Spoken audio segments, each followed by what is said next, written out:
अब अगर आप लोग जानते हो बच्चों तो बताइएगा।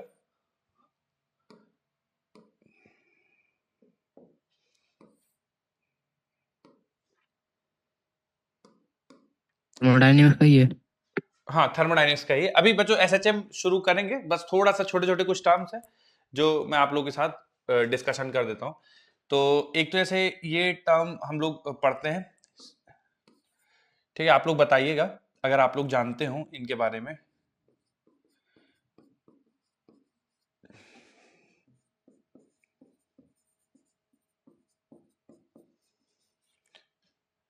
बच्चों ये एसएचएम का नहीं है, ठीक है, ये थर्मोडायनेमिक्स का ही है। बस 5 मिनट छोटे छोटे कुछ टर्म्स हैं जिसको हम लोग थोड़ा सा एक बार देख लेते हैं, है ना। हालांकि ये चीजें ऐसे कोई डायरेक्टली तो नहीं पूछता है, लेकिन फिर भी पता होनी चाहिए आपको।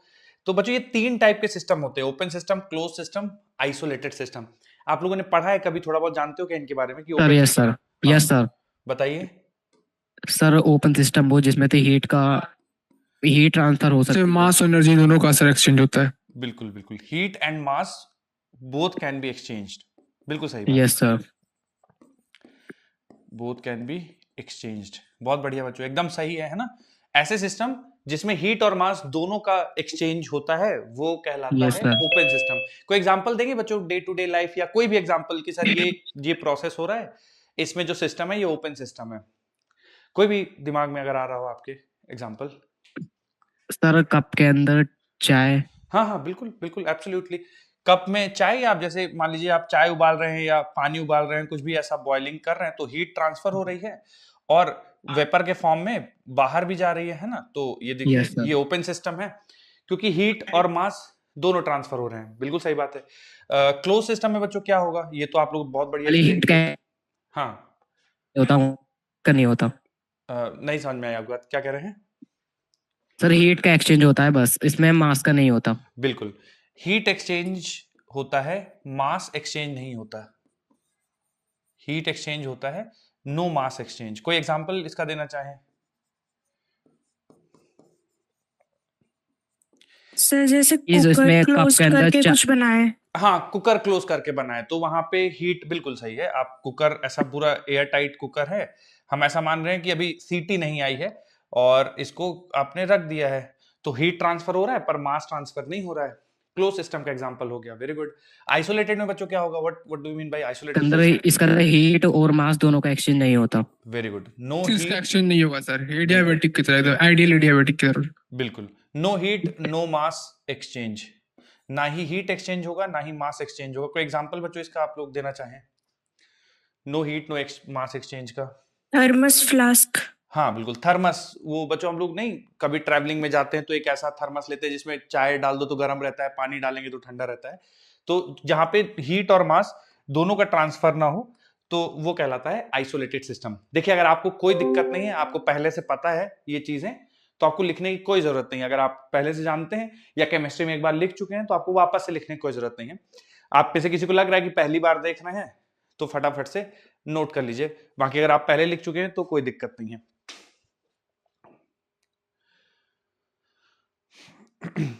और बच्चों इसी तरह से एक और होता है, एक क्वासीस्टैटिक प्रोसेस होता है। बच्चों क्या हम लोग क्वासीस्टैटिक प्रोसेस से क्या समझते हैं, क्या होता है क्वासीस्टैटिक प्रोसेस। थर्मोडायनेमिक्स में ही है, अगर किसी को पता हो बताना चाहें तो क्वासीस्टैटिक प्रोसेस बता सकते हो। अगर मैं लिख देता हूं अगर किसी को थोड़ा बहुत कंफ्यूजन हो रहा हो, ये QUASI क्वासी स्टैटिक प्रोसेस पढ़ा है क्या बच्चों किसी ने, और जानते हो अगर QUASI क्वासी सर स्टैटिक। कोई थर्मोडायनेमिक्स में जब कोई प्रॉपर्टी मतलब कोई ऐसा मतलब बहुत स्लो रेट पे होता है तो उसको कहते हैं सर। बिल्कुल बिल्कुल, एब्सोल्युटली, है ना। देखिए बच्चों क्वासी का मीनिंग होता है एज इफ, QUASI, इसका मतलब होता है एज इफ, मानो कि। स्टैटिक मतलब रेस्ट पे, ठीक है। तो ऐसा प्रोसेस हो रहा हो जो ऑलमोस्ट रेस्ट पे हो, मतलब इतना स्लो प्रोसेस हो रहा हो, ठीक है, कि ऐसा लगे कि बहुत स्लो प्रोसेस हो रहा है, तो उसको हम लोग बोलेंगे क्वासी स्टैटिक प्रोसेस, है ना। तो ऐसा प्रोसेस जो बहुत स्लो हो रहा हो वो कहलाएगा क्वासी स्टैटिक प्रोसेस।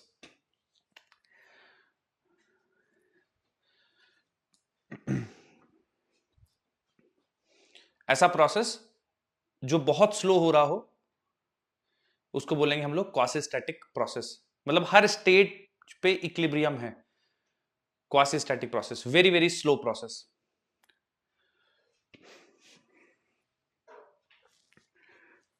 बच्चों अगर डन है तो फिर मैं स्लाइड बदल दूं, थोड़ा सा कुछ और चीजें देख लेते हैं। Done sir. ठीक। कर रहे हैं सर अभी। हम्म।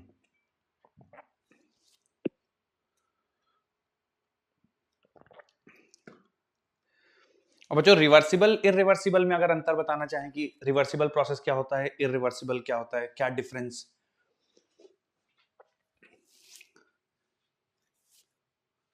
किसी को भी क्लिक हो जाए और बताना चाहे तो बिल्कुल फील फ्री। इरिवर्सिबल जो होती है वो सडन प्रोसेस होती है। इरिवर्सिबल जो होती है वो कैसी होती है बेटा? सडन सडन होती है। सडन सर जल्दी से। एकदम एकदम सही बात है, वेरी गुड। तो कैरेक्टरिस्टिक क्या होती है इरिवर्सिबल की, जैसे पहचानना हो कि यार ये प्रोसेस इरिवर्सिबल है? सडन सर होती है, बिल्कुल सही रिवर्सिबल है। में इक्विलिब्रियम भी आ जाता है। रिवर्सिबल में इक्विलिब्रियम आता है, ठीक है।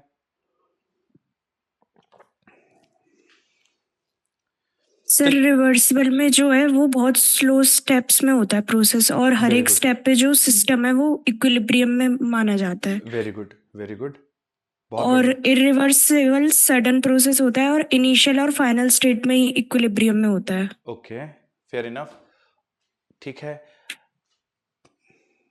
ठीक है, बहुत बढ़िया। जितने भी पॉइंट्स आपने बताए बच्चों सब ने एकदम बहुत वैलिड पॉइंट है, किसी का भी मतलब सारे पॉइंट्स बहुत बढ़िया हैं। मैं थोड़ा सा लिखवाता हूं आपको रिवर्सिबल और इरिवर्सिबल प्रोसेस। बच्चों लिख लिया है क्या ये? Open Yes, system, sir. Close Sir. System, isolated Yes, sir. Yes, process, sir. ठीक। Yes sir okay. चलिए आगे आगे बढ़ते बच्चों। रिवर्सिबल और इरिवर्सिबल प्रोसेस थोड़ा सा मैं आपको समझाता हूं। तो देखिए रिवर्सिबल प्रोसेस बच्चों ऐसा होता है, जितनी भी चीजें आपने बताई हैं रिवर्सिबल के बारे में एकदम ट्रू है, पर इसको थोड़ा सा अगर हम लोग डिफाइन करना चाहें रिवर्सिबल सर प्रोसेस। हाँ सर बोलिए सर बोलिए। बैकलाइट कर दिए, पहले वाला पीछे वाला लिखना नहीं था हुआ क्या? था। Thank you sir. हम्म। हाँ और कोई कुछ कह रहा था?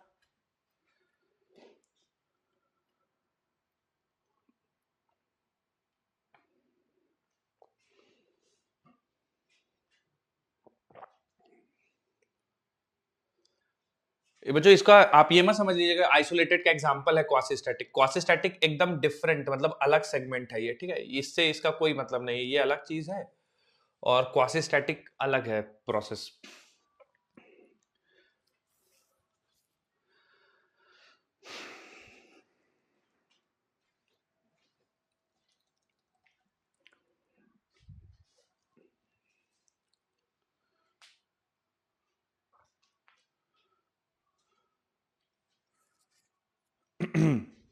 चलिए बच्चों बाद में फिर अगर रह जाए तो थोड़ा बाद में लिख लीजिएगा। आइए रिवर्सिबल और इरिवर्सिबल प्रोसेस के बारे में बात कर लेते हैं। रिवर्सिबल और इरिवर्सिबल, ठीक है। देखिए बच्चों रिवर्सिबल और इरिवर्सिबल प्रोसेस में ये अंतर है, जब रिवर्सिबल प्रोसेस खत्म होता है मतलब स्टार्ट हुआ फिर पूरा प्रोसेस कंप्लीट हुआ, फाइनल स्टेज आ गई, तो there is no change in system and surrounding. मतलब सिस्टम और सराउंडिंग को पता भी नहीं चलता कि प्रोसेस हो चुका है। रिवर्सिबल प्रोसेस, ठीक है। तो स्टार्टिंग ऑफ द प्रोसेस और प्रोसेस खत्म होकर जब फाइनल स्टेज आ जाती है तो सिस्टम और सराउंडिंग को पता ही नहीं चलता कि प्रोसेस खत्म हो चुका है, ठीक है। तो पूरा प्रोसेस होता है, प्रोसेस खत्म हो गया, फाइनल स्टेज आ गई, जहां से शुरुआत हुआ वहीं आ गए। तो एंट्रोपी, एनर्जी, सारी चीजें एज इट इज रह जाती है जो प्रोसेस के स्टार्ट में हुई थी, तो उसको हम लोग रिवर्सिबल प्रोसेस कहते हैं। इरिवर्सिबल प्रोसेस में बच्चों एनर्जी एक्सचेंज होता है और प्रोसेस खत्म होने के बाद भी कुछ ना कुछ चेंजेस हो जाते हैं, या तो सिस्टम में या सराउंडिंग में, ठीक है। कुछ चेंजेस हो जाते हैं इरिवर्सिबल प्रोसेस में। रिवर्सिबल प्रोसेस में प्रोसेस खत्म होने के बाद सिस्टम और सराउंडिंग में किसी भी तरह का कोई भी चेंज नहीं होता है। बाकी फिर आप लोगों ने जैसे बच्चों कैरेक्टरिस्टिक्स बताए बिल्कुल वही है कि इसमें बिल्कुल स्लो प्रोसेस होते हैं, वेरी वेरी स्लो प्रोसेस, ठीक है। हर स्टेज पे इक्विलिब्रियम रहता है। अभी लिखे नहीं, मैं एक एक करके लिखवा दूंगा आपको, फिर बोलूंगा तो आप लिख लीजिएगा। इक्विलिब्रियम एट एवरी स्टेज, ठीक है। ये सडन होता है बच्चों प्रोसेस, ठीक है। सडन प्रोसेस बच्चों फ्रिक्शनल एनर्जी मतलब फ्रिक्शनल लॉसेस होते हैं, ठीक है, एनर्जी लॉसेस होते हैं इसमें, ठीक है, इरिवर्सिबल प्रोसेस में। रिवर्सिबल प्रोसेस में ऐसा कोई लॉस नहीं है, क्योंकि एनर्जी का ट्रांसफर होता ही नहीं है सिस्टम और सराउंडिंग के बीच में रिवर्सिबल प्रोसेस में। एंट्रोपी के बारे में बच्चों, एंट्रोपी के टर्म्स में बात किया जाए तो delta S for reversible process कितना होता है और delta S for irreversible process कितना होता है, बताना चाहें आप में से कोई अगर? सर रिवर्सिबल के लिए 0 और इरिवर्सिबल के लिए पॉजिटिव। बिल्कुल ठीक है। चलिए तो मैं थोड़ा सा एक दो लाइनें आपको लिखवा देता हूं, रिवर्सिबल इरिवर्सिबल लिख लीजिए। रिवर्सिबल पहले हेडिंग डाल दीजिए, रिवर्सिबल के बारे में लिखवा देता हूं, फिर इरिवर्सिबल लिख लेंगे। रिवर्सिबल में लिखिए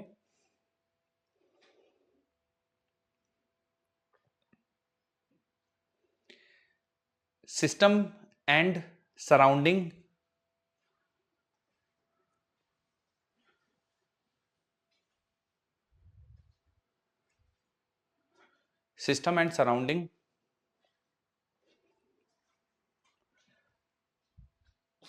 are exactly same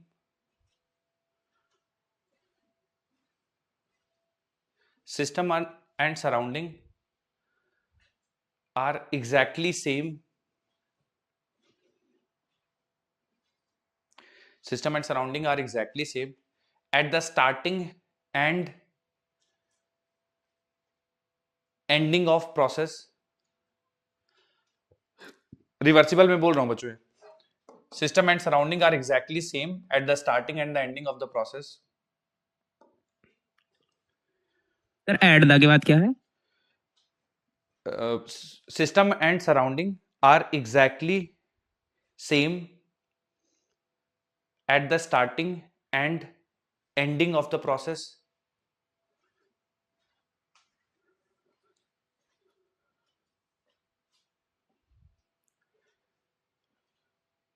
और फिर बच्चों 3 पॉइंट्स जो लिखे हैं मैंने, ये लिख लीजिए आप।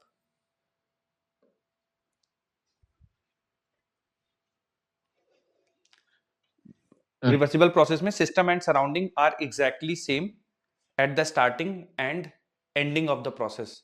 शुरुआत में जैसा है सिस्टम और सराउंडिंग, प्रोसेस खत्म होने के बाद भी सिस्टम और सराउंडिंग एग्जैक्टली वैसा ही रहेगा।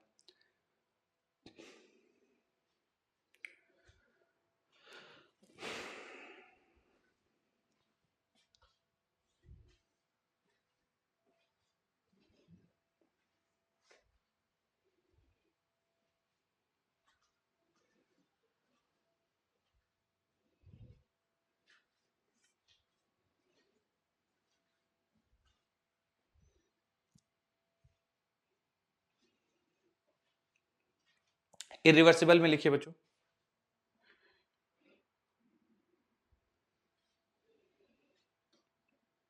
इरिवर्सिबल में लिखिए in this process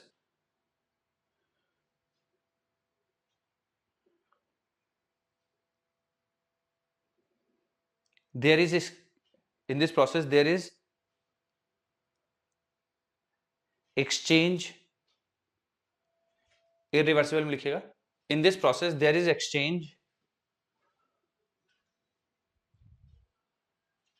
of energy, there is exchange of energy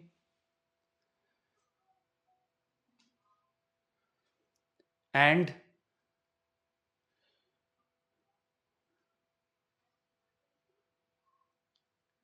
in this process there is exchange of energy and system and surrounding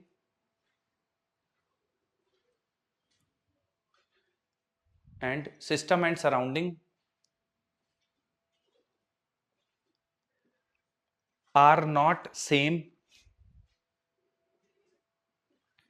system and surrounding are not same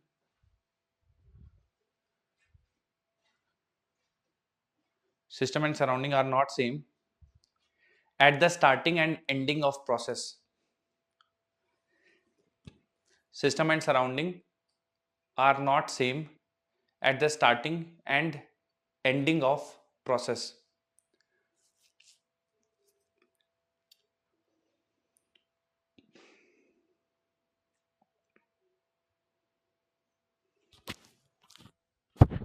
अब बाकी बच्चों 2-3 point लिखे, लिख लीजिए।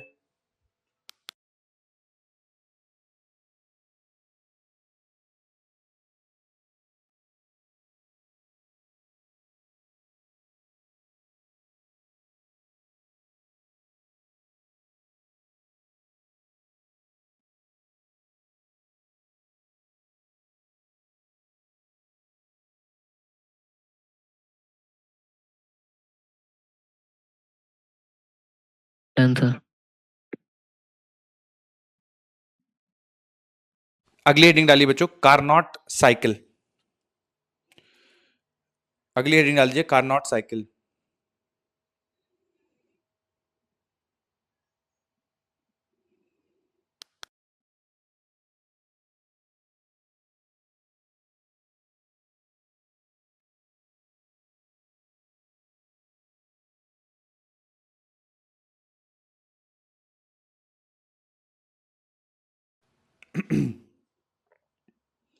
बच्चों जो नेचर में डे टू डे लाइफ में जो प्रोसेसेस होते हैं वो इनमें से कौन सी कैटेगरी में लाइक करते हैं? Reversible, irreversible. जो डे टू डे लाइफ में नेचर में देखते हैं कुछ भी, वो रिवर्सिबल की कैटेगरी में लाइक करते हैं या इरिवर्सिबल की कैटेगरी में लाइक करते हैं, जो डे टू डे लाइफ में हम लोग देखते हैं? Reversible sir. Okay, irreversible sir. Irreversible. देखिए रिवर्सिबल बच्चों irreversible sir, ideal situation irreversible. है, ठीक है, ये आइडियल सिचुएशन है। Process delta extremely zero slow नहीं होना होता है सर। चाहिए, है ना। एनर्जी के लॉसेस नहीं होने चाहिए। सिस्टम और सराउंडिंग जैसे शुरुआत हुई थी बिल्कुल वैसा ही होना चाहिए, कोई भी ट्रेस नहीं छूटना चाहिए कि प्रोसेस हुआ था।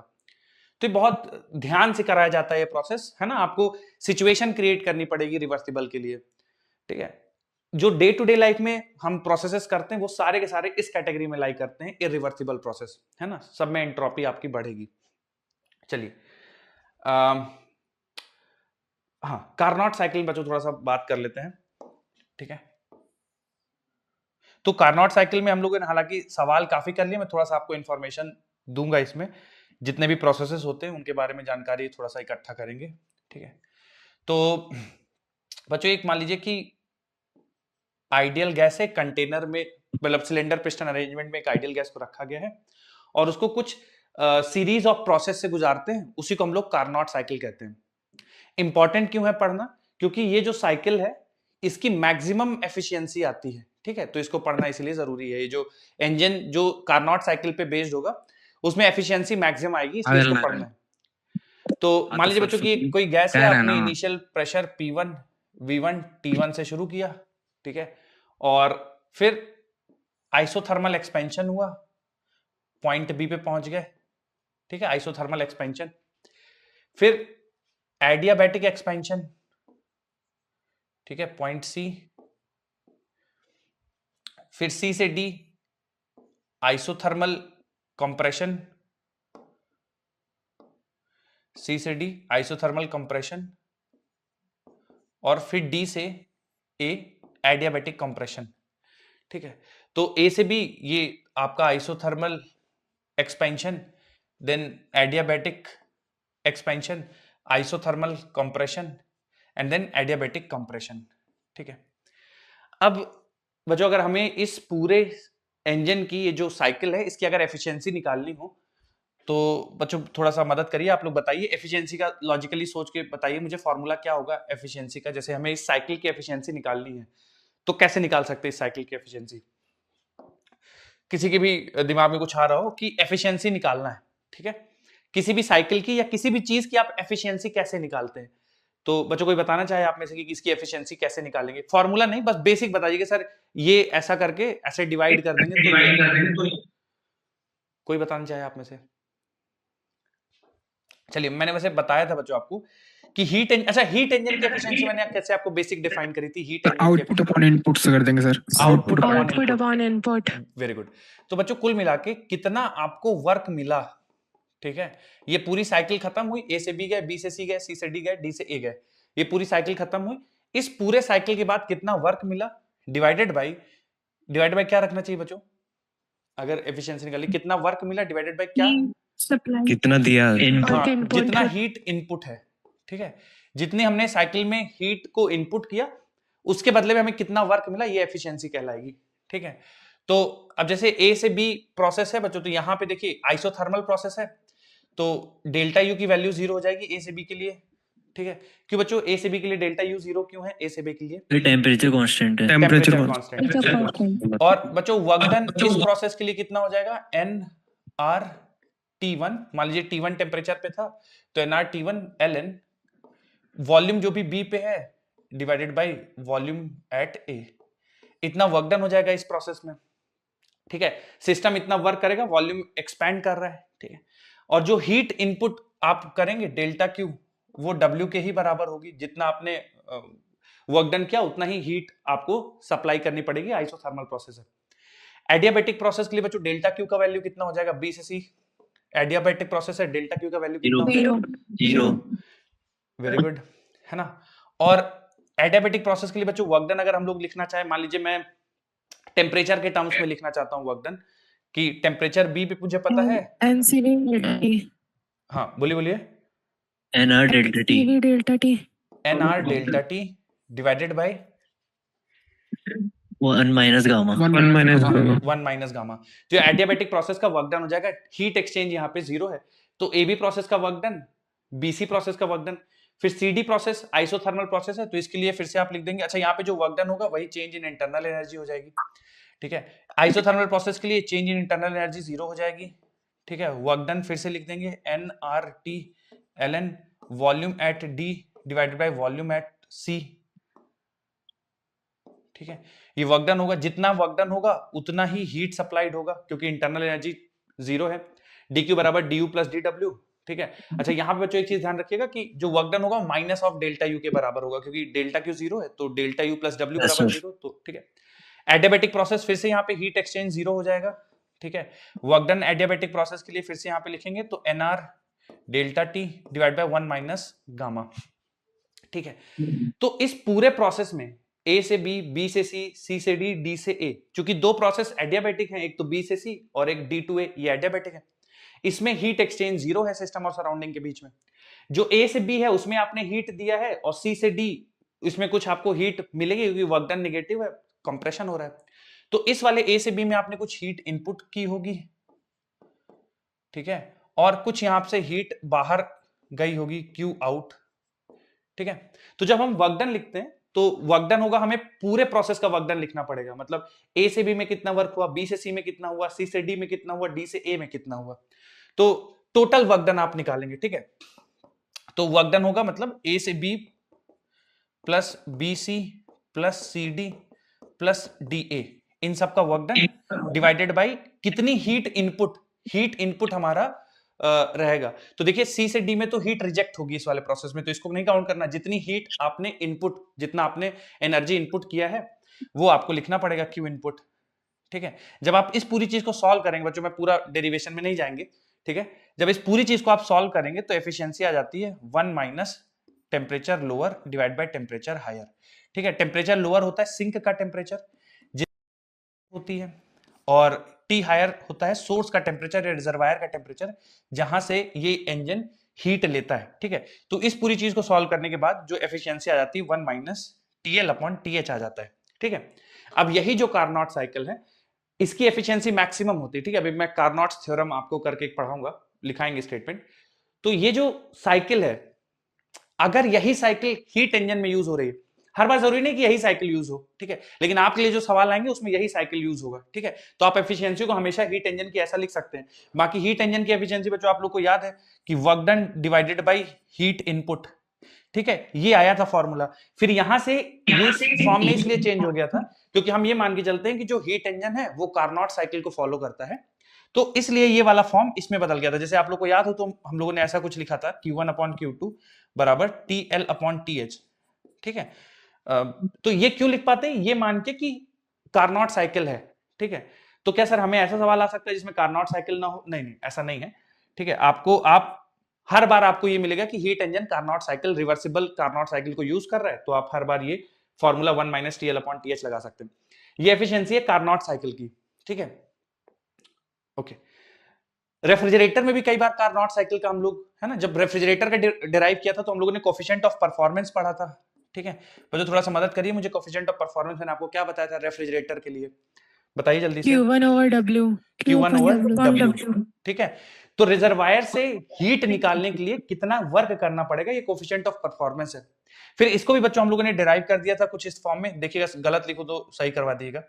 TH माइनस TL के बच्चों यही आया था coefficient of performance, yes sir, है ना? Yes sir, तो yes sir. ये इससे इस फॉर्म में कन्वर्ट हो पाया क्योंकि हम ये मान के चलते हैं कि रेफ्रिजरेटर में जो यूज कर रहे हैं, ठीक है, जो हीट ले रहा है कोल्ड रिजर्वायर से और फिर हीट भेज रहा है हॉट रिजर्वायर को इलेक्ट्रिकल एनर्जी यूज करके। जो पंप है वो रेफ्रिजरेटर के अंदर जो पंप लगा हुआ है कार्नोट साइकिल को फॉलो कर रहा है, इसलिए फिर इस फॉर्म से हम इस फॉर्म में आ पाते हैं। कोई और साइकिल यूज कर लेगा तो ये फिर नहीं लिख पाएंगे। तो क्या हमारे पास ऐसे सवाल आएंगे? नहीं, हमारे पास हमेशा कार्नोट साइकिल को ही यूज करना है, तो हमेशा हम ये लिख पाएंगे और सॉल्व कर पाएंगे। ठीक है, जल्दी से नोट कर लीजिए बच्चों, कार्नोट साइकिल हेडिंग डाल लीजिए और ये 4 डायग्राम ड्रॉ कर लीजिए, आइसोथर्मल एडियाबैटिक, फिर isothermal adiabatic. Excuse me sir. बताइए। सर हमारी क्लास अभी ज्वाइन हुई है, आप पीछे के स्लाइड्स दिखा सकते हैं प्लीज? श्योर, आप ये लिख लीजिए फिर मैं कर दिखा दूंगा आपको। Okay sir.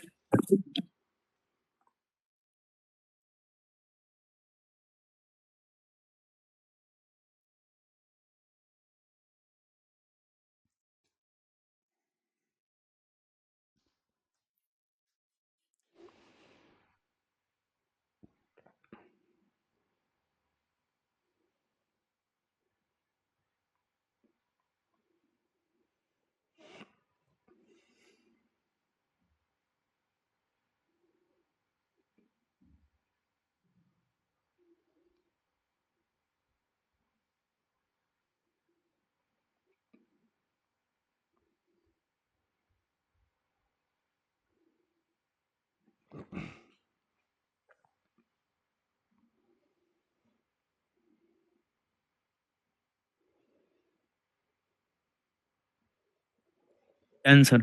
ओके,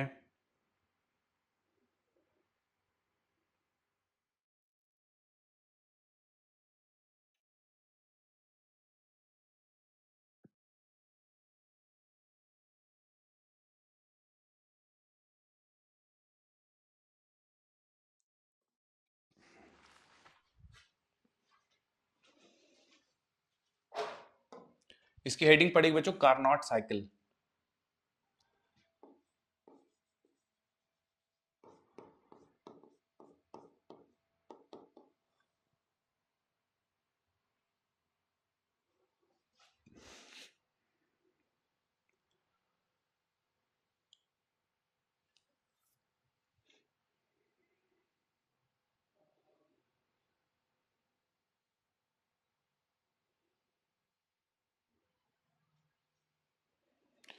जो लोग लिख चुके हैं बच्चों, अगली हेडिंग डाल दीजिएगा कार्नोट्स थ्योरम।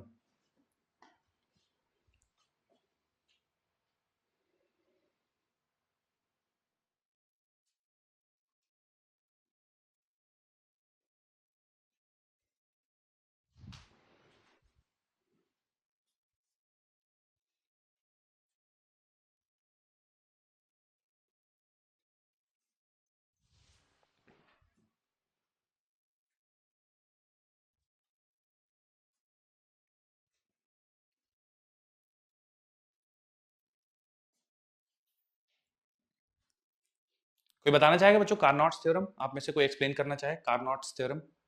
किसी को क्लिक हुआ हो अगर आता हो।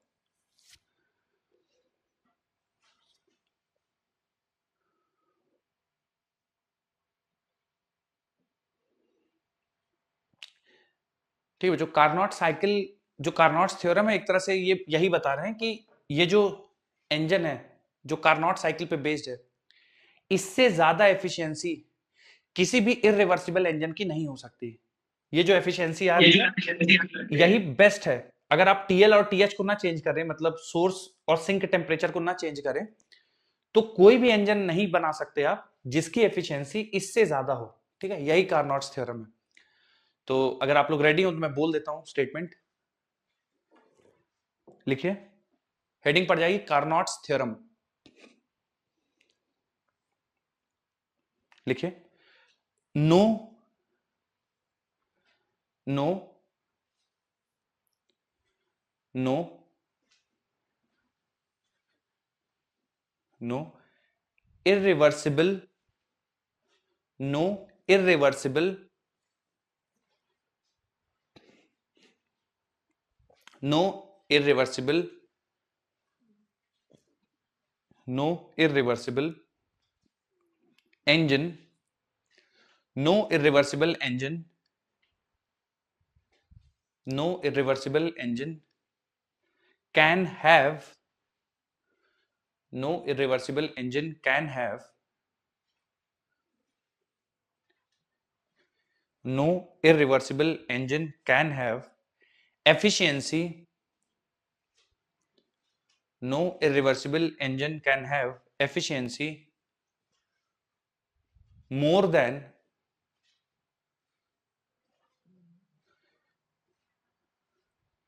no irreversible engine can have efficiency more than Carnot engine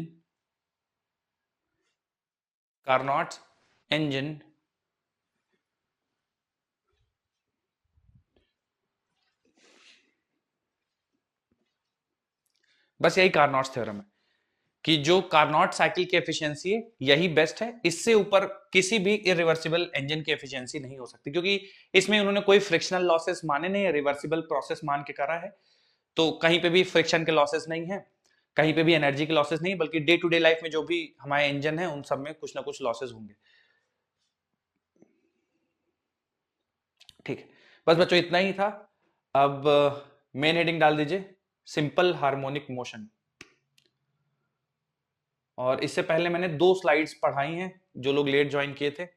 एक टाइप्स ऑफ सिस्टम बताया, रिवर्सिबल इरिवर्सिबल प्रोसेस बताया, कार्नोट साइकिल बताया, कार्नोट्स थ्योरम। तो नोट कर लीजिएगा, पहली 2 स्लाइड्स हैं, आप बाद में चाहो तो देख लेना। बच्चों मेन हेडिंग डाल दीजिए सिंपल हार्मोनिक मोशन, नया चैप्टर।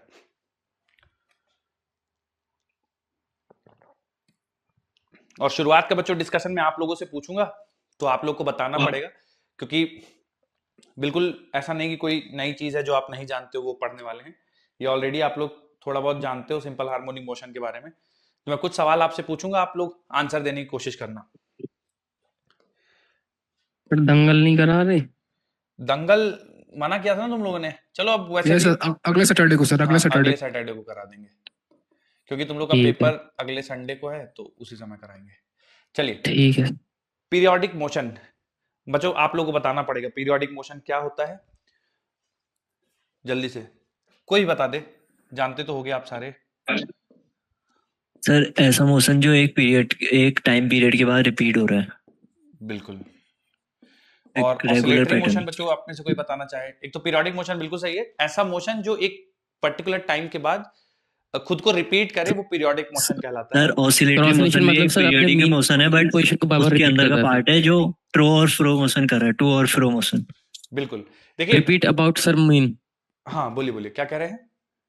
मीन के अबाउट सर रिपीट, बार बार पोजीशन मीन के अबाउट रिपीट होती है सर। बिल्कुल बिल्कुल, मीन पोजीशन के about to and fro move करता है, बिल्कुल सही बात है। तो ऑसिलेटरी मोशन बच्चों एक तरह से पीरियोडिक मोशन ही है ना, लेकिन वो उसमें एक मीन पोजीशन होगी, ठीक है। ये भी फिक्स टाइम इंटरवल के बाद ही खुद को रिपीट करेगा, बस इसमें कंडीशन है कि एक मीन पोजीशन होगी, उसके टू एंड फ्रो ऑब्जेक्ट को मूव करना होगा, ठीक है। तो ये भी ऑसिलेटरी मोशन है कि मान लीजिए एक ब्लॉक है, वो इस तरह से मूव कर रहा है मीन पोजीशन के अबाउट, तो ये ऑसिलेटरी मोशन है।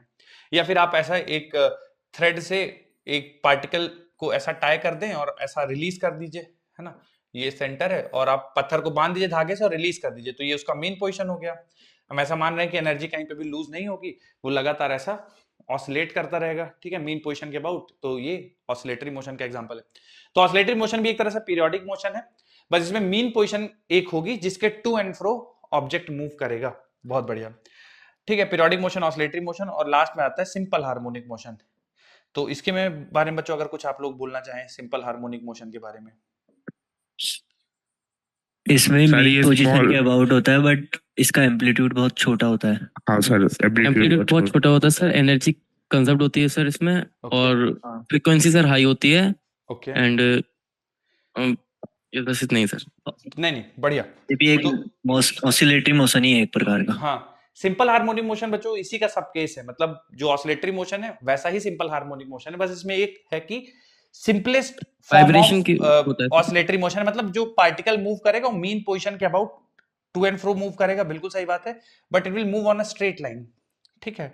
इसीलिए बच्चों जब सिंपल पेंडुलम का हम लोग एग्जांपल देते हैं, जैसे आप अगर 90 डिग्री से रिलीज करके छोड़ देंगे तो ये सिंपल हार्मोनिक मोशन नहीं है, क्योंकि ये कर्व्ड पाथ को फॉलो कर रहा है, तो इसीलिए हम लोग बोलते हैं कि बहुत कम एंगल पे रिलीज करिए, है ना, 10 डिग्री से छोटा एंगल हो तो फिर ये बहुत ऐसा ऑसिलेट करेगा, बहुत कम एम्पलीट्यूड से अगर आप रिलीज करेंगे, बहुत कम एंगुलर एम्पलीट्यूड देंगे, 5 डिग्री 7 डिग्री, तो ये ऐसे ऑसिलेट करेगा जो कि ऑलमोस्ट स्ट्रेट लाइन है, तो फिर हम इसके मोशन को सिंपल हार्मोनिक मोशन बोल देंगे। लेकिन अगर आप 90 डिग्री से रिलीज करेंगे तो फिर वो ऑसिलेटरी होगा, वो सिंपल हार्मोनिक मोशन ना होगा। तो ऑसिलेटरी मोशन जो कि स्ट्रेट लाइन पे परफॉर्म करता है उसको हम लोग सिंपल हार्मोनिक मोशन कहते हैं, ठीक है। तो मैं ये तीनों डेफिनेशन आपको एक एक करके लिखवा देता हूं, समझ तो गई आपको, ठीक है। तो हेडिंग डालिए बच्चों पीरियोडिक मोशन, और जो लिखा है मैं उसी को सिंपल वर्ड्स में आप लोग को लिखवा देता हूं, लिखिए।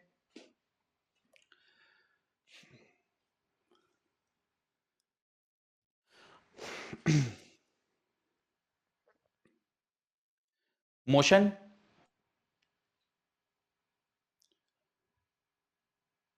which repeats itself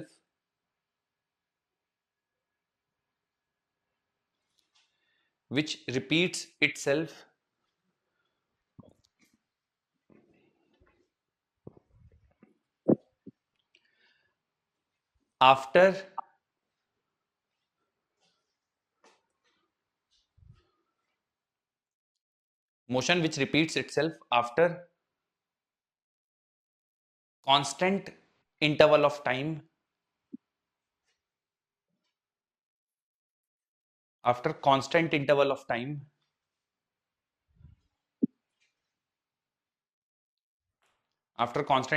time is called as periodic motion,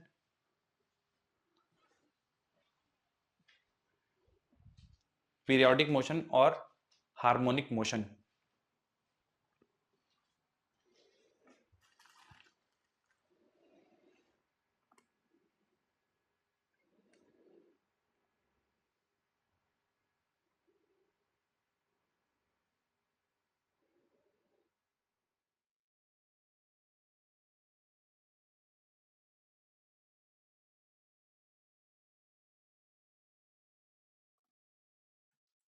ये सर। ठीक, constant interval is called as time period. आगे उसी में कंटिन्यू कर लीजिए, चाहे तो अगला लाइन लिख लीजिए, constant interval is called as time period.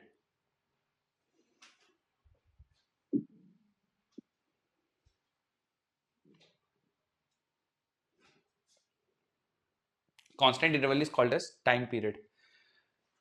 अगली हेडिंग डालिए बच्चों oscillatory motion.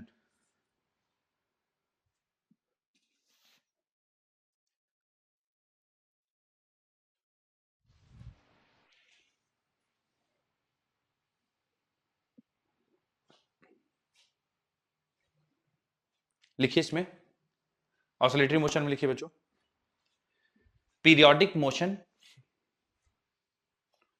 Periodic motion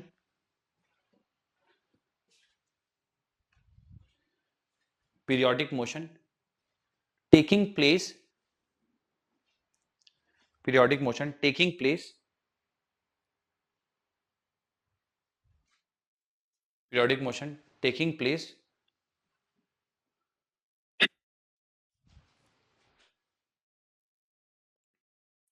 to and fro, periodic motion taking place to and fro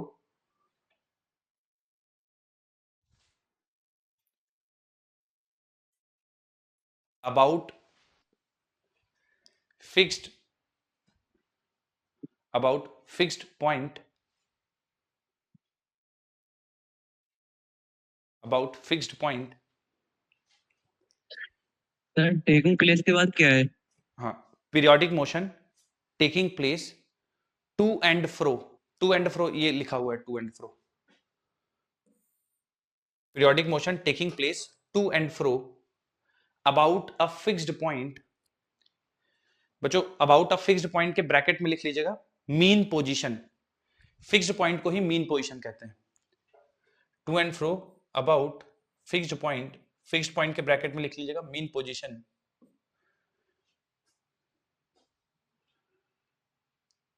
is called as oscillatory motion। Periodic motion taking place to and fro about a fixed point, bracket में mean position, is called as oscillatory motion. Is called as oscillatory motion.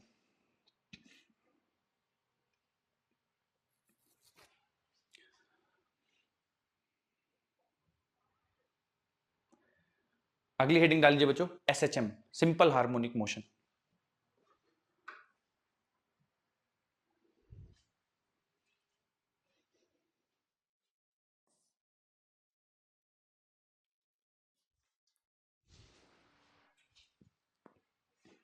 इसमें लिखिए बच्चों, sir एक बार slide back करना। Okay, slide में वही जो मैंने बोला है वही लिखा हुआ है ना, आप वापस से पूरी चीज मत नोट करिए। हेडिंग डालिए बच्चों अगली, सिंपल हार्मोनिक मोशन या SHM।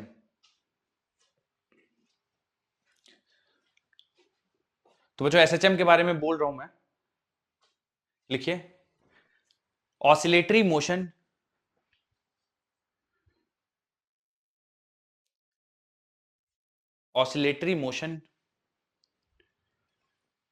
oscillatory motion which takes place oscillatory motion which takes place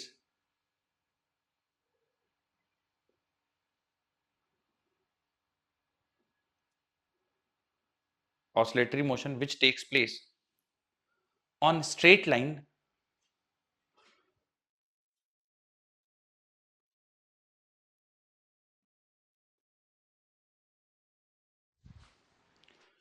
oscillatory motion which takes place on a straight line such that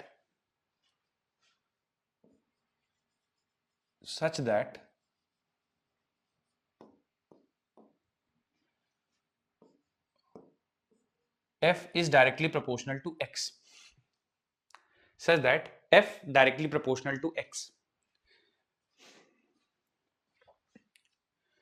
is called as SHM, is called as SHM.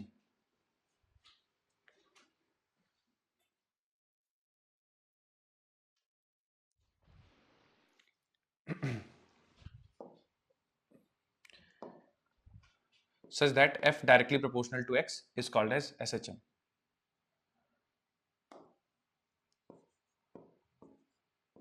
Done sir. ठीक, चलिए तो बच्चों हम लोग थोड़ा सा simple harmonic क्या होता है पढ़ेंगे। देखिए ये चैप्टर ना बहुत इंपॉर्टेंट है, क्योंकि अगर आप इसमें आपका अच्छा ग्रिप है, आपने सारे सवाल कर लिए, आपको टॉपिक समझ में आ गए, तो वेव्स इसी का एक्सटेंशन लगेगा आपको, वो फिर आपको ऐसा नहीं लगेगा कोई नई चीज पढ़ रहे हैं। तो इसको थोड़ा सा ध्यान समझिएगा, मैं कोशिश करूंगा कि आपको हर चीज समझाऊं, एक्सप्लेन करूं, बट आप भी थोड़ा सा कोशिश कीजिए कि सारे सवाल करते रहिएगा, है ना, तो आपको अच्छे से चीजें समझ में आ जाएंगी। ठीक है, सिंपल हार्मोनिक मोशन, तो मैंने बताया कि जो फोर्स लगेगा पार्टिकल पे, F का मतलब है फोर्स और x है distance of the particle from mean position. क्योंकि simple harmonic motion oscillatory motion का ही एक स्पेशल केस है, ठीक है, तो इसमें मीन पोजीशन होगी और x जो है मीन पोजीशन से दूरी है, तो जितना ज्यादा आप मीन पोजीशन से पार्टिकल को दूर ले जाएंगे उस पे लगने वाला फोर्स उतना ज्यादा हो जाएगा। प्रोपोर्शनलिटी साइन हटाएंगे तो एक कांस्टेंट इंट्रोड्यूस करना पड़ेगा, उसको हम लोग k बोल देते हैं, और इंटू x, ठीक है, और ये माइनस साइन, यानी जो फोर्स लगेगा पार्टिकल पे वो डायरेक्टली प्रोपोर्शनल टू x तो है ही, साथ ही साथ जिस डायरेक्शन में पार्टिकल का डिस्प्लेसमेंट होगा फोर्स उसके ऑपोजिट लगेगा। बच्चों मैं बार बार आपको स्प्रिंग ब्लॉक सिस्टम का एग्जांपल दूंगा क्योंकि ये बहुत ही आसान सा केस है, ठीक है, आप लोग इजीली इसको विजुलाइज भी कर पाएंगे, तो बार बार मैं स्प्रिंग ब्लॉक सिस्टम का ही एग्जांपल लूंगा। जैसे ये मान लीजिए एक ब्लॉक है मास m का, ठीक है, स्प्रिंग कांस्टेंट k है, आपने इसको हल्का सा डिस्प्लेस कर दिया स्प्रिंग से ब्लॉक को और रिलीज कर दीजिए, तो जहां तक आप ब्लॉक को ले जाएंगे, मान लीजिए इस पॉइंट तक ब्लॉक को ले गए आप, मास m है, ठीक है, मैं इसको प्लस a बोल देता हूं, रिलीज करेंगे तो ब्लॉक वापस जाएगा और ये माइनस a, और इन दोनों पॉइंट्स के बीच में प्लस a माइनस के बीच में लगातार मूव करता रहेगा, तो ये जो बीच वाली इसकी पोजीशन होगी ये मीन पोजीशन कहलाएगी। ठीक है, मीन पोजीशन क्या होता है, तो मीन पोजीशन बच्चों वो पोजीशन होता है जहां पे पोटेंशियल एनर्जी मिनिमम होती है ब्लॉक की, ठीक है, पोटेंशियल एनर्जी मिनिमम होती है, velocity of the block maximum होता है, ठीक है, जैसे आप यहां से इसको एक्सटेंड करके रिलीज करेंगे तो जैसे जैसे इधर आएगा स्पीड बढ़ती जाएगी, मीन पोजीशन पे स्पीड मैक्सिमम हो जाएगी, फिर एक्सट्रीम पोजीशन पे स्पीड 0 हो जाएगी।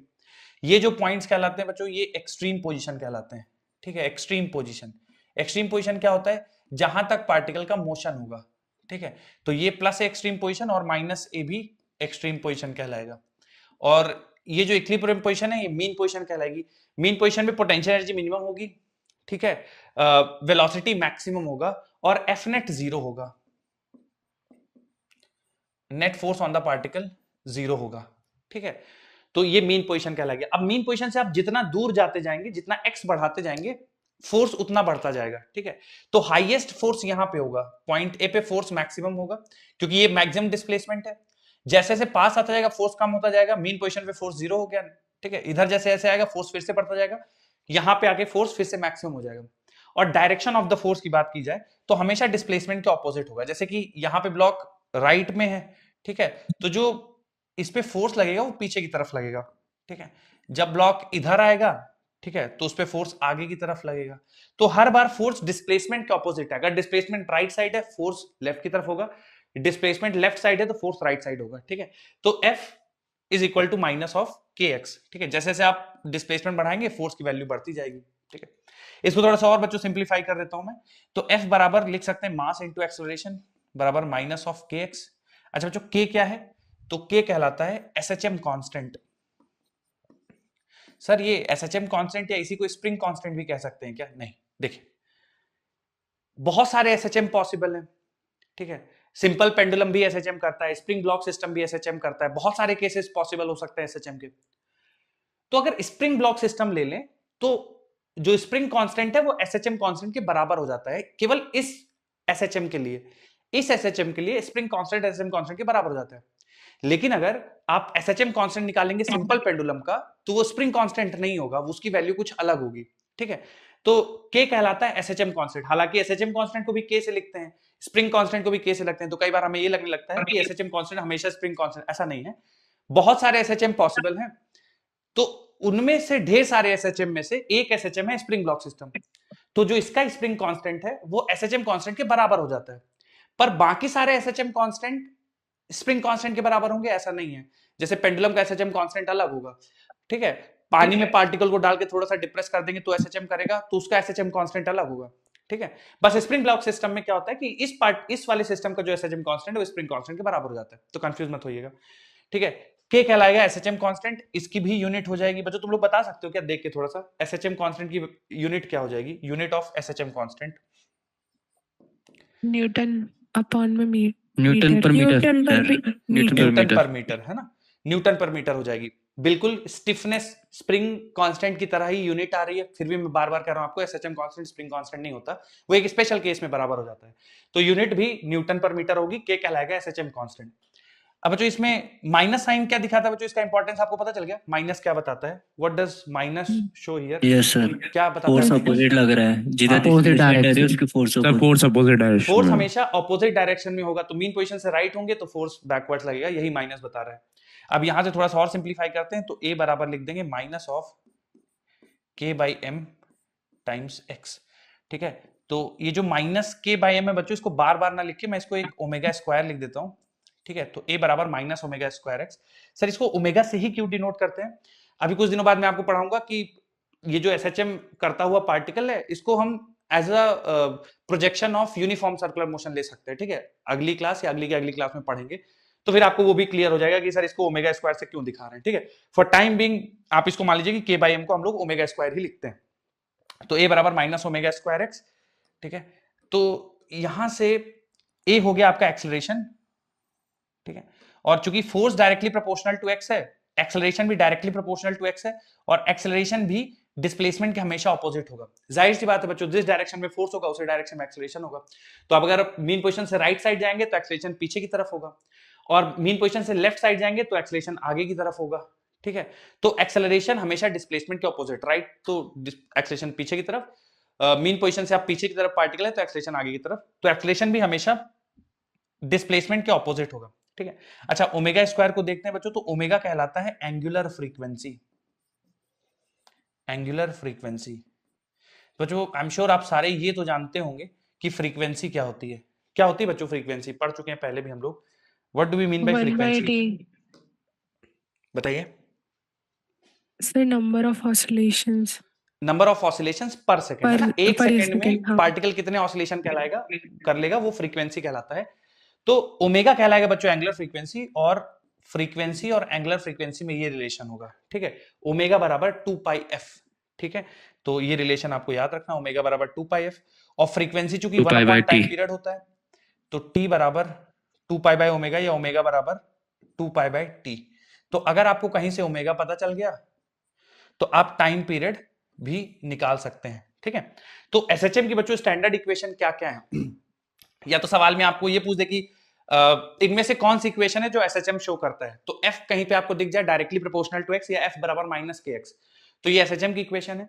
या कहीं पे आपको दिख जाए ए बराबर माइनस ओमेगा स्क्वायर एक्स, या ए बराबर यहाँ पे ओमेगा की जगह सी लिख दे, कुछ कांस्टेंट टर्म लिख दे, 5 10 15 पाई कुछ भी लिख दे, तो भी वो एसएचएम की इक्वेशन है, ए बराबर माइनस ओमेगा स्क्वायर एक्स। और जो एक्स का कोफिशिएंट होगा वो होगा ओमेगा स्क्वायर, ठीक है। तो एक्स का कोफिशिएंट होगा ओमेगा स्क्वायर, और ओमेगा बराबर अंडर रूट के बाई एम। तो जैसे मान लीजिए कि आपसे एसएचएम कांस्टेंट पूछ दे, तो ओमेगा बराबर के बाई एम, मैंने कहां लिखा है, ठीक है। ओमेगा बराबर अंडर रूट के बाई एम नहीं लिखा है, लिख देता हूं इसको। तो ओमेगा स्क्वायर बराबर जो के बाई एम है ना, तो ओमेगा को हम लोग ऐसे भी लिख सकते हैं अंडर रूट के बाई एम, क्योंकि ओमेगा स्क्वायर के बाई एम की जगह लिखा है, तो ओमेगा बराबर अंडर रूट के बाई एम लिख सकते हैं, ठीक है। और एंगुलर फ्रीक्वेंसी है तो ओमेगा बराबर 2 पाई एफ, और फ्रीक्वेंसी को लिख सकते हैं 1 अपॉन टाइम पीरियड, तो ओमेगा बराबर 2 पाई बाई टी, ठीक है। फ्रीक्वेंसी की यूनिट बच्चों हम सब जानते हैं कि हर्ट्ज होती है, या नंबर ऑफ साइकिल्स पर सेकंड, नंबर ऑफ साइकिल्स पर सेकंड। ओमेगा की यूनिट क्या हो जाएगी बच्चों, अगर तुम में से कोई बताना चाहे, what will be the unit of omega? Radian पर सेकंड। रेडियन पर सेकंड, ठीक है। रेडियन पर सेकंड, क्योंकि देखिए ये फ्रीक्वेंसी हो गया पर सेकंड, और 2 पाई हो गया रेडियन, तो रेडियन पर सेकंड बन जाएगा। टाइम पीरियड का आप जानते ही हैं, यूनिट हो जाएगा सेकंड। के का मैंने बता दिया है, मास ये किलोग्राम है, ठीक है। तो उसका और बाकी सब तो ठीक है, नोट कर लीजिए बच्चों, फिर इस पे कुछ सवाल करेंगे तो और आपको क्लैरिटी आएगी। नोट करेंगे आप यहां से पूरा इधर, फिर इधर लिख लीजिए।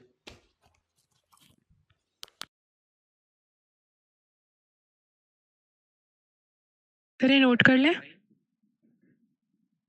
हाँ हाँ, ये पूरा नोट करना है आपको, ये पूरा सब कुछ जो लिखा है कुछ भी मत छोड़िएगा, सब कुछ लिखिए।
डन सर, डन सर लिख लीजिएगा बच्चों, बताइएगा सवाल किया जाएगा। अभी नहीं हुआ सर। लिखिए लिखिए।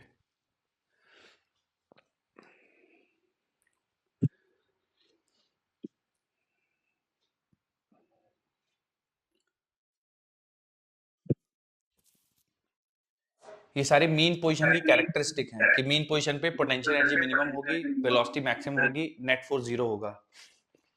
Okay sir. एक्सट्रीम पोजीशन की भी बच्चों ऐसे ही लिख लीजिएगा आप, वेलोसिटी 0 होगा एक्सट्रीम पोजीशन पे,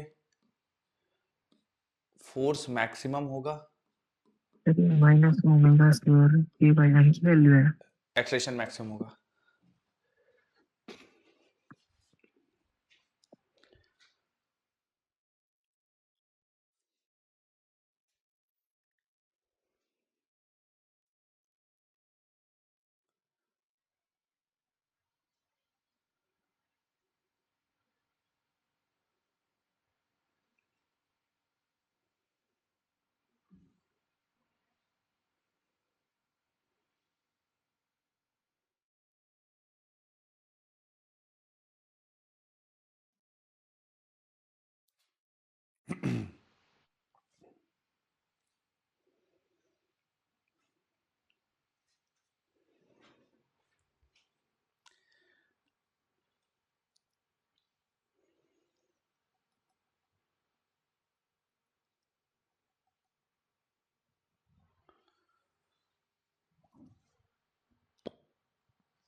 चलिए बच्चों, एक सवाल मैं लिख रहा हूं, लिख लिए क्या आप सभी?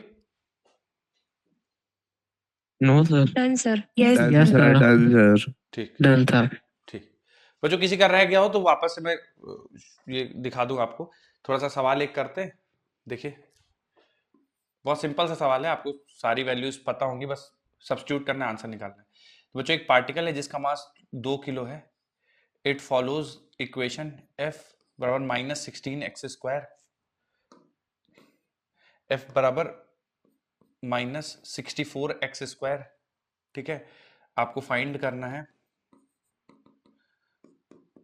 SHM कांस्टेंट, एंगुलर फ्रीक्वेंसी,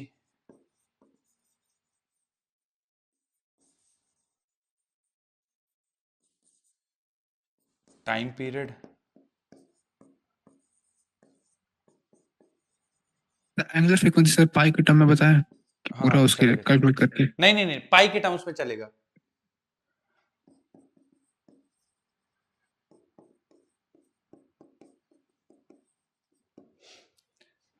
चलिए बच्चों, इतने सवालों के उत्तर दीजिए। सबसे पहले एसएचएम कांस्टेंट किसी ने निकाल लिया हो, बताना चाहे तो 64। 64। Yes sir. Okay, sir angular frequency आ रहा है 32/पाई। 32/पाई। Okay, time period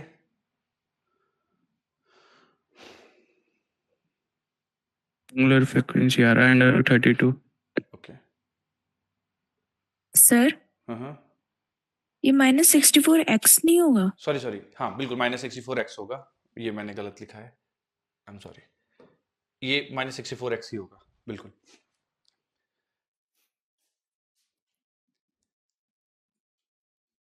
SSM constant sir तब 8 हो जाएगा ना सर? एसएचएम कांस्टेंट 8 हो जाएगा। यस सर, ओमेगा स्क्वायर होता है। ओके, 28। एसएचएम कांस्टेंट 8 आएगा, 128। 128 आएगा एसएचएम कांस्टेंट। Yes sir.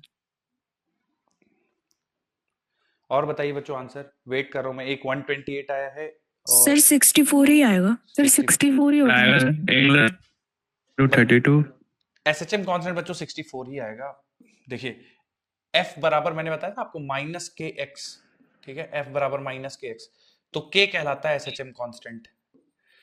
ठीक है, तो x² का जो कोफिशिएंट, सॉरी x का जो कोफिशिएंट है वो यहाँ पे 64 है, तो एसएचएम कांस्टेंट यहाँ पे 64 आएगा। अब एंगुलर फ्रीक्वेंसी निकालना है, तो बच्चों एंगुलर फ्रीक्वेंसी निकालने के लिए हम लोग कौन सा फॉर्मूला यूज करेंगे? ओमेगा बराबर √k/m। √k/m, बिल्कुल। तो k का वैल्यू बच्चों 64 है हमारे पास और मास का वैल्यू है 2, तो √32 आ जाएगा ओमेगा। आया क्या बच्चों आप लोग को angular frequency yes sir. √32? Yes sir. ठीक है, अच्छा टाइम पीरियड पूछ लिया गया बच्चों सवाल में, टाइम पीरियड, तो टाइम पीरियड होता है 2π/ओमेगा, तो 2π 2/√32। सेकेंड्स, इतना टाइम पीरियड आ जाएगा। मीन पोजीशन के बच्चों अगर कोई मदद करना चाहे कि मीन पोजीशन के लिए क्या सोचेंगे, कैसे मीन पोजीशन निकालें पार्टिकल की? फिर F नेट 0 कर देंगे ना। बहुत बढ़िया, एफ नेट 0 करेंगे। मीन पोजीशन वो पॉइंट होता है जहां पे फोर्स 0 हो जाता है, तो -64x बराबर 0 हो जाएगा, तो x बराबर 0 मीन पोजीशन आ जाएगी। ठीक है, हर बार बच्चों x बराबर 0 ही मीन पोजीशन हो ऐसा नहीं है। मान लीजिए आपको सवाल ऐसा दे दे f बराबर -32x + 4 और आपसे पूछ दे कि बताइए मीन पोजीशन कहाँ होगा, तो उस केस में फिर आप 0 करेंगे, ठीक है, तो फिर आपके x की वैल्यू कुछ और आएगी। तो हर बार मीन पोजीशन 0 आएगी ऐसा जरूरी नहीं है, अगर सवाल में बदल दे तो आप ध्यान रखिएगा कि मीन पोजीशन ऐसा पॉइंट है जहां पे फोर्स या एक्सेलरेशन की वैल्यू 0 हो। इनमें से कोई भी चीज में आपको डाउट है कि सर ये कैसा आ गया है तो पूछ लीजिए, बाकी नोट कर लीजिए।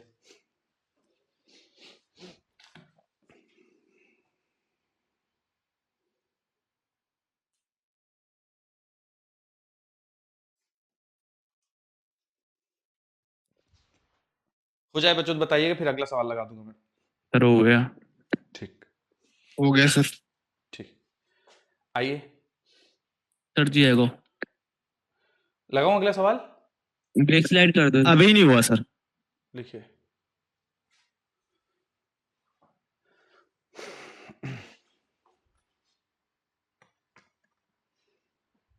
एक सेम ऐसा ही सवाल बच्चों और करेंगे, फिर उसके बाद देखा जाएगा।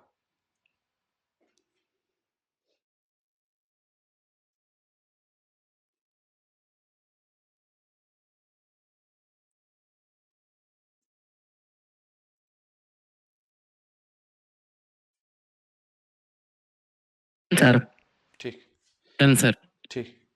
सर चलिए एक और सवाल कराता हूँ बच्चों, सेम कॉन्सेप्ट पे है, गड़बड़ नहीं करिएगा। सर बैक स्लाइड दिखा दीजिए, हमारी क्लास डिस्कनेक्ट हो गई थी।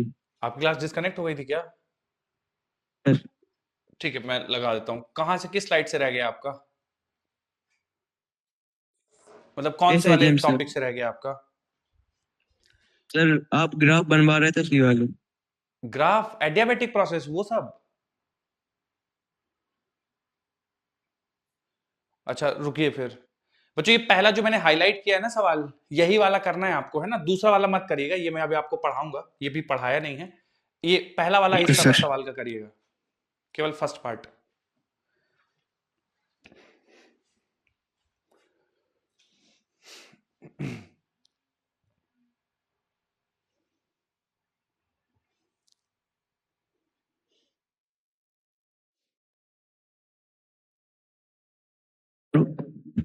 One by two second. Okay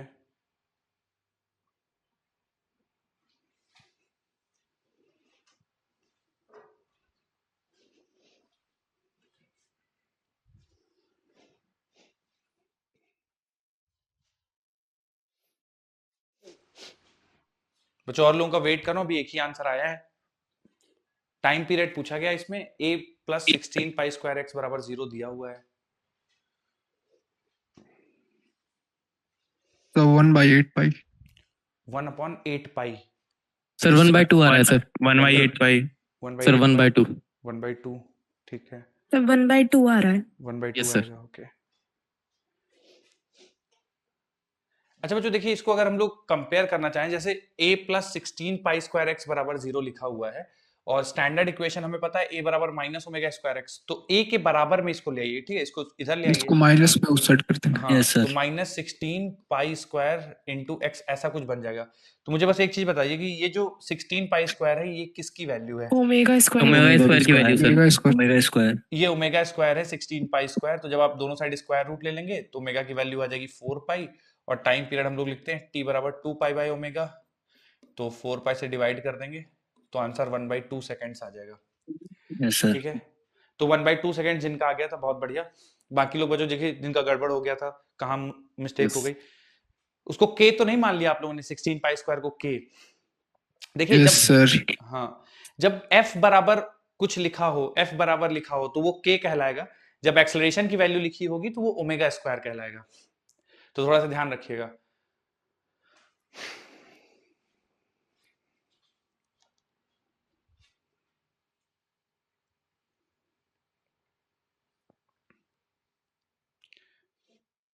ठीक है, चेंज कर दूं क्या स्लाइड बच्चों? लिख लिया हो? ये वाला सवाल अभी आपको नहीं करना है, ये अभी इसकी थ्योरी में अभी पढ़ाया नहीं हूं, पढ़ाऊंगा तो फिर कर लीजिए। यस सर लिख लिया। ठीक है, अब देखिए बच्चों, जैसे a बराबर माइनस ओमेगा स्क्वायर एक्स है, तो इसका एक और, इसी को थोड़ा सा और सिंप्लीफाई करके अगर लिखने, ठीक है, इसी की कंटिन्यूएशन में, तो a बराबर minus omega square x, a को बच्चों ऐसा भी लिखा जा सकता है d2x बाई dt स्क्वायर, ठीक है? मतलब दो बार अगर पोजीशन को डिफरेंशिएट कर देंगे तो एक्सेलरेशन बन जाएगा, एक बार डिफरेंशिएट करेंगे वेलोसिटी, फिर से डिफरेंशिएट करेंगे तो एक्सेलरेशन, तो एक्सेलरेशन को ऐसे भी लिखा जा सकता है d2x बाई dt स्क्वायर, ठीक है? होपफुली आप कंफ्यूज नहीं होगा, क्योंकि v बराबर हो जाएगा dx बाई dt, और फिर से अगर मैं दोनों साइड डिफरेंशिएट करूंगा तो एक्सेलरेशन बन जाएगा, और ये बन जाएगा d2x बाई dt स्क्वायर। तो d2x बाई dt स्क्वायर बराबर माइनस ओमेगा स्क्वायर एक्स। तो कई बार बच्चों आपको सवालों में पूछ देगा कि इनमें से कौन सी एसएचएम की इक्वेशन है, और डबल डिफरेंशियल के फॉर्म में दी हुई थी, तो कंफ्यूज नहीं होना है, वो a की जगह बस d2x बाई dt स्क्वायर रख देगा, तो d2x बाई dt स्क्वायर बराबर माइनस ओमेगा स्क्वायर एक्स। तो ये भी एक एसएचएम की इक्वेशन है। जैसे मैं सवाल आपके सामने लगाता हूं, आप देखिए थोड़ा सा उसको सॉल्व करिए, इसी कॉन्सेप्ट पे बेस्ड है।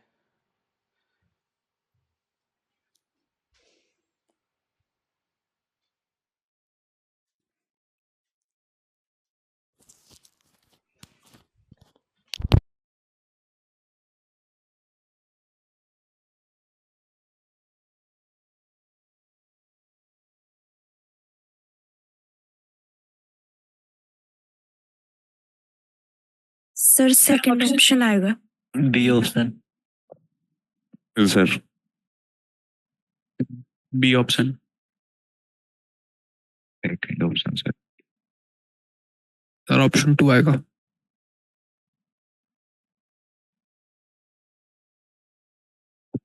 सर हाँ बच्चों, मैं सुन नहीं option- पाया आपकी बात। कौन सा ऑप्शन कह रहे हैं आप लोग? सेकंड ऑप्शन आएगा, सेकंड वाला। Second sir, option second sir, वाला बी ऑप्शन आएगा, बी ऑप्शन वाला। B option second sir, option आएगा। B option. ठीक है ठीक है। ठीक है, sir, frequency of second a option। Particle performing linear SHM is 7/2 pi. तो आप लोगों ने होपफुली इससे पहले आप ओमेगा निकाल लेंगे, तो 2 पाई इंटू फ्रीक्वेंसी, फ्रीक्वेंसी की वैल्यू दी हुई है 7/2 पाई। ठीक है, तो यहां से कैंसिल हो जाएगा, ओमेगा का वैल्यू आ जाएगा 7। तो ए बराबर माइनस ओमेगा स्क्वायर एक्स, तो d2x/dt²। ए की जगह ये लिख देंगे, ओमेगा स्क्वायर एक्स को इधर ले आएंगे, बराबर 0। ओमेगा की वैल्यू 7 है, तो ओमेगा स्क्वायर की वैल्यू हो जाएगी 49। तो d2x/dt² प्लस 49x बराबर 0, सेकंड वाला ऑप्शन आ जाएगा। ठीक है, बी ऑप्शन जिनका आ गया था बहुत बढ़िया। जिनका गड़बड़ था बच्चों देख लीजिए कैसे सॉल्व करेंगे, क्या करेंगे। तो यार ब्लैक स्लाइड लगाई वैसे तो लिखना था कुछ उसमें जो लिखवाए थे आखिर में। हाँ हाँ, मैं लगा देता हूँ। इसमें किसी को कुछ डाउट हो, कोई चीज नहीं आई हो तो पूछ लीजिए। नो सर, कोई डाउट नहीं है। ठीक। अब जो हम लोगों ने ये बेसिक पढ़ाई करी है अभी हम लोगों ने, इसी से हम लोग आगे एसएचएम की इक्वेशंस डिराइव करेंगे। तो अगर किसी का कुछ रह गया है तो नोट कर लीजिए।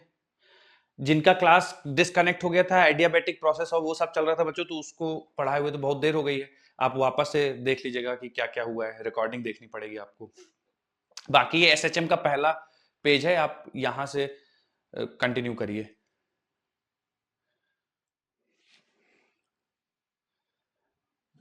ठीक है।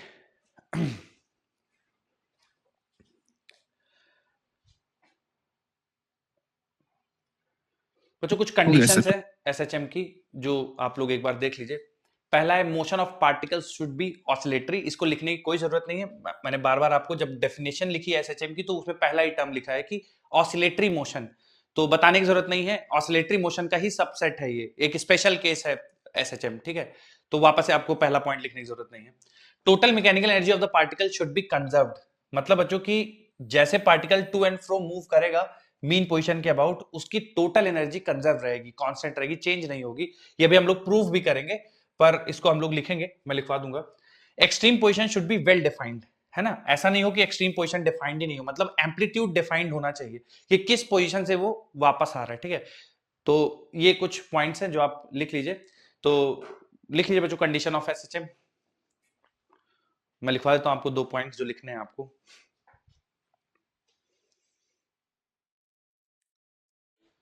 एज इट इज लिख लीजिए बच्चों, दूसरा और तीसरा पॉइंट एज इट इज लिख लीजिए। पहला पॉइंट चूंकि हम लोग पहले लिख चुके हैं तो जरूरत नहीं है उसको लिखने की, केवल दूसरा और तीसरा पॉइंट लिख लीजिए।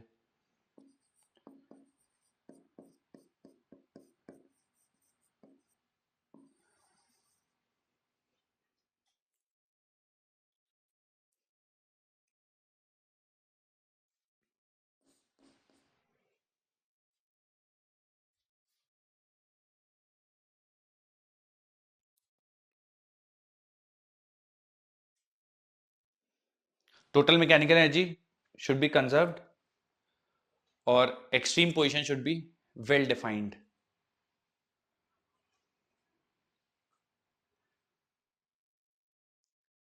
जो अगर एम्पलीट्यूड टर्म का मतलब अगर आप लोगों को पता हो, कोई बताना चाहे कि एम्पलीट्यूड क्या होता है, what is sir main position से जो दूसरा डिस्टेंस होता है उसे क्या है sir amplitude? Sir main position से लॉन्ग सर मीन पोजीशन से एक्सट्रीम पोजीशन तक का डिस्टेंस। बिल्कुल, मीन पोजीशन से मैक्सिमम दूरी या एक्सट्रीम पोजीशन की दूरी कहलाती है एम्पलीट्यूड। तो इसको थोड़ा सा हम लोग लिखेंगे बच्चों एम्पलीट्यूड के बारे में भी। तो ये 2 पॉइंट लिख लीजिएगा, तो फिर एक छोटी सी हेडिंग बना के एम्पलीट्यूड लिखिएगा।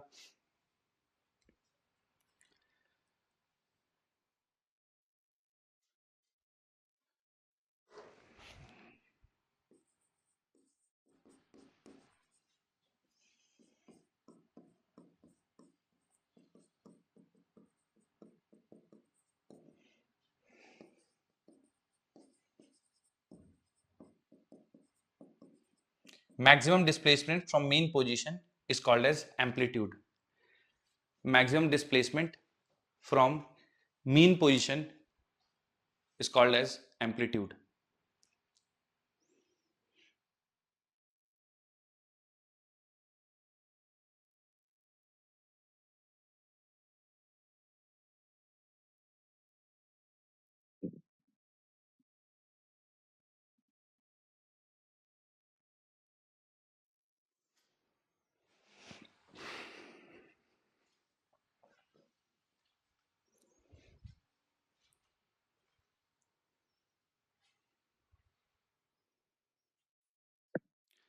लिख लिया बच्चों? ये स्लाइड का जितना भी कंटेंट है सबने लिख लिया है क्या? Yes ma'am. Yes sir. लिख लिया सर? Yes sir. ठीक, चलिए आगे बढ़ते हैं। जो बेसिक यहाँ पढ़ा था इसी को कंटिन्यू करते हैं आगे। देखिए थोड़ा सा, ठीक है। तो हम लोगों ने अभी तक पढ़ा है कि d2x अपॉन dt स्क्वायर बराबर माइनस ओमेगा स्क्वायर x, ठीक है।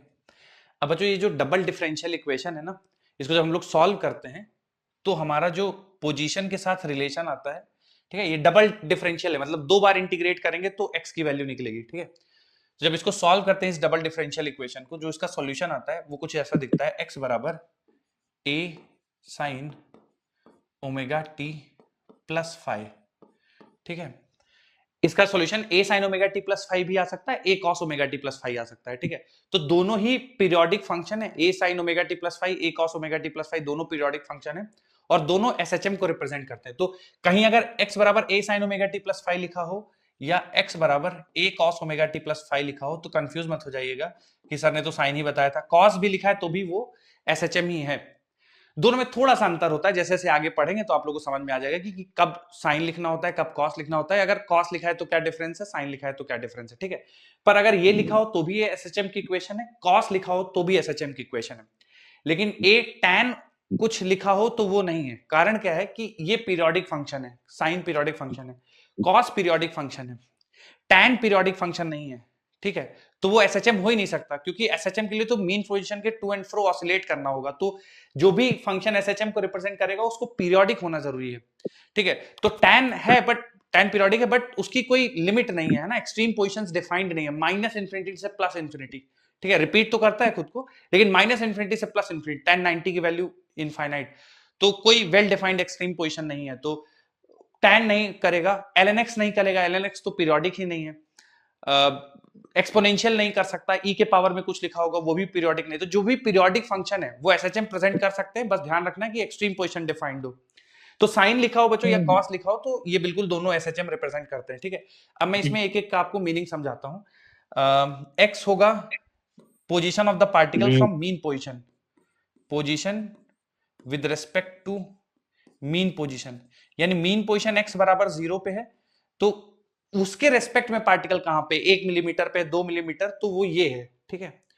ए कहलाएगा एम्पलीट्यूड, ठीक है, ए कहलाएगा एम्पलीट्यूड या मैक्सिमम डिस्प्लेसमेंट, एम्पलीट्यूड या मैक्सिमम डिस्प्लेसमेंट, क्योंकि साइन की मैक्सिमम वैल्यू 1 होती है तो x बराबर a, ठीक है। तो मैक्सिमम डिस्प्लेसमेंट या एम्पलीट्यूड a होगा। साइन तो ट्रिग्नोमेट्रिक फंक्शन है, आप सारे ही जानते हैं। बाकी जो अंदर लिखा हुआ है ओमेगा टी प्लस 5, इस पूरी चीज को बोला जाता है फेज, ठीक है। तो जैसे सवाल में पूछ लिया कि इस पार्टिकल का फेज कितना है, तो ओमेगा टी प्लस 5 पूरा कहलाएगा फेज, ठीक है। उसके बाद इसमें जो ये तो देखिए, तो ओमेगा आप सबको पता है कि ओमेगा कहलाएगा एंगुलर फ्रीक्वेंसी, जो हम लोगों ने 2 पाई एफ पढ़ा है वही है ओमेगा, तो ओमेगा कहलाएगा एंगुलर फ्रीक्वेंसी, ठीक है। उसके बाद टी टाइम हो गया, फाई कहलाता है फेज कांस्टेंट, ठीक है। सर ये फेज बाकी सब तो चलिए पता चल गया, ये पोजीशन फ्रॉम मीन पोजीशन है, ए एम्पलीट्यूड है वो भी पता चल गया, एंगुलर फ्रीक्वेंसी भी पता चल गया। सर ये फेज और फेज कांस्टेंट क्या है? तो देखिए फेज में जो कांस्टेंट टर्म होगा वो फेज कांस्टेंट कहलाएगा, और ये पूरी चीज जो ब्रैकेट के अंदर लिखी वो फेज कहलाएगी। फेज और फेज कांस्टेंट बताते क्या है? तो किसी भी पोजीशन पे पार्टिकल की, किसी भी टाइम पे, किसी पोजीशन पे नहीं, किसी भी टाइम पे पार्टिकल की पोजीशन किधर है और उस मोमेंट पे पार्टिकल किस डायरेक्शन में जा रहा है, वो हमें फेज और फेज कांस्टेंट की मदद से पता चलता है, ठीक है। तो फेज और फेज कांस्टेंट हमें किसी मोमेंट पे पार्टिकल क्या कर रहा है, किस पोजीशन पे है और उस पोजीशन पे किस डायरेक्शन में मूव कर रहा है, उसका अंदाजा हमें फेज और फेज कांस्टेंट की मदद से लगता है, ठीक है। खैर अभी सवाल में पूछा नहीं जाएगा कि फेज और फेज कांस्टेंट क्या बताते हैं, पर जैसे हम लोग प्रैक्टिस करेंगे न्यूमेरिकल्स में इनका इंपॉर्टेंस आपको पता चलता जाएगा कि फेज क्या बताता है, फेज कांस्टेंट क्या बताता है। तो जब आप इस इक्वेशन को सॉल्व करते हैं d2x by dt स्क्वायर को, तो आपको x बराबर a sin omega t plus 5 मिलता है, या cos ओमेगा t प्लस 5 भी इसका सॉल्यूशन हो सकता है, ठीक है। दोनों पीरियोडिक फंक्शन है, दोनों SHM रिप्रेजेंट करेंगे, tan नहीं करेगा क्योंकि एक्सट्रीम पोजीशन डिफाइंड नहीं है, ठीक है। पीरियोडिक है पर एक्सट्रीम डिफाइंड नहीं, lnx नहीं रिप्रेजेंट करेगा, एक्सपोनेंशियल फंक्शन SHM रिप्रेजेंट नहीं करेंगे, ठीक है। और बाकी जो x है मीन पोजीशन है, a एम्पलीट्यूड है, एंगुलर फ्रीक्वेंसी, ये पूरी चीज फेज कहलाएगी जो ब्रैकेट के अंदर लिखी हुई है, और ये जो ओमेगा टी के अलावा टर्म लिखा हुआ है ये कहलाएगा फेज कांस्टेंट। ठीक है, तो नोट करिए, फिर इस पे एक सवाल करते हैं, लिख लीजिए। Done sir. डन है, क्लियर। ठीक, यस सर, लिख लिया। आइए सवाल करते हैं सर फिर। नहीं लिखा, 1 मिनट नहीं लिखा सर, वो सर भी नहीं लिखिए लिखा। लिखिए लिखिए। सर बिना किसी हेडिंग के लिख लें। हाँ हाँ बिल्कुल।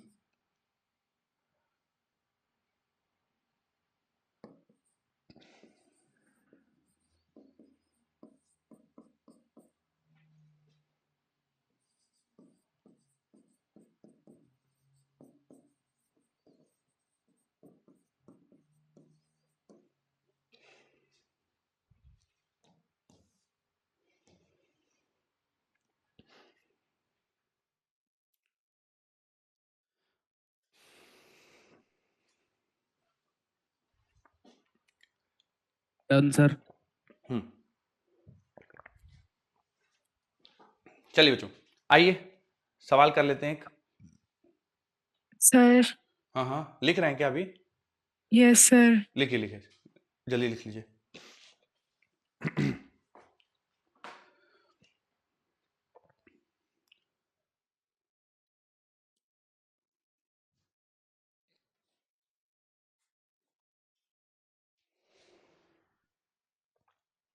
Done sir.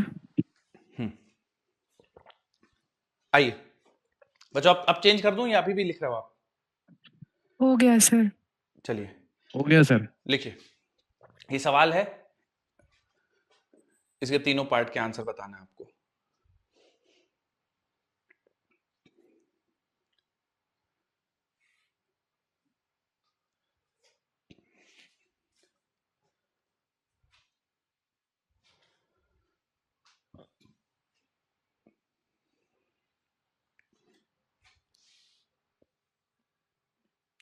अब बच्चों इसमें मत घबराइएगा कि सर आपने तो x बराबर बताया था, ये y बराबर है, उससे कोई फर्क नहीं बच्चों। जैसे x बराबर है तो मतलब x एक्सिस में SHM हो रहा है, y बराबर है तो y एक्सिस में SHM हो रहा है, तो उससे आप लोगों को परेशान नहीं होना।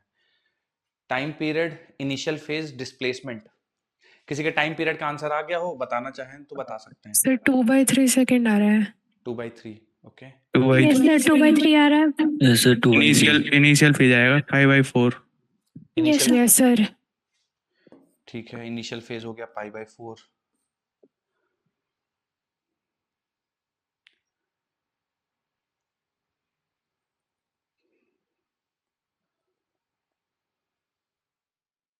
और बताइए बच्चों।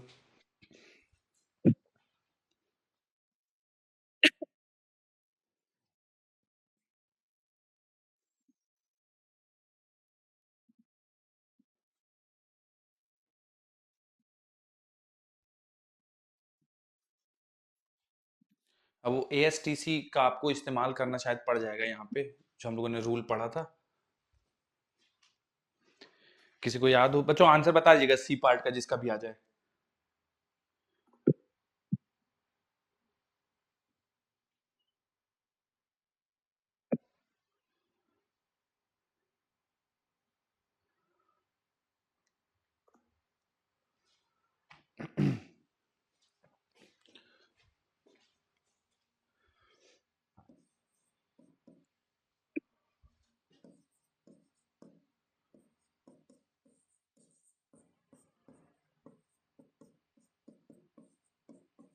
बच्चों जिन लोगों को पहले पार्ट में तकलीफ थी, देखिए मैंने लिख दिया है सॉल्यूशन इसका। सर -0.04। ओके, देखिए बच्चों पहले पार्ट का आंसर मैंने लिख दिया, ठीक है। देखिए कंपेयर करेंगे, जो स्टैंडर्ड इक्वेशन थी हमारी, x बराबर या y बराबर a sin omega t plus five से कंपेयर करेंगे, ठीक है। a sin omega t plus five, तो a की वैल्यू 0.08 है, जो भी यूनिट होगी मीटर मिलीमीटर। ओमेगा को कंपेयर करेंगे तो 3 पाई है, t बराबर 2 पाई बाई ओमेगा, तो 2/3 आ जाएगा। इनिशियल फेज, तो देखिए फेज की वैल्यू है 3 पाई t प्लस पाई बाई 4। अब इनिशियल फेज मतलब t बराबर 0, तो t पाई बाई 4 हो जाएगा, है ना। t बराबर 0 पुट करेंगे तो ये 0 हो जाएगा, पाई बाई 4 आ जाएगा। अब अगला सवाल पूछा है displacement from mean position at t बराबर 7/36 सेकेंड्स।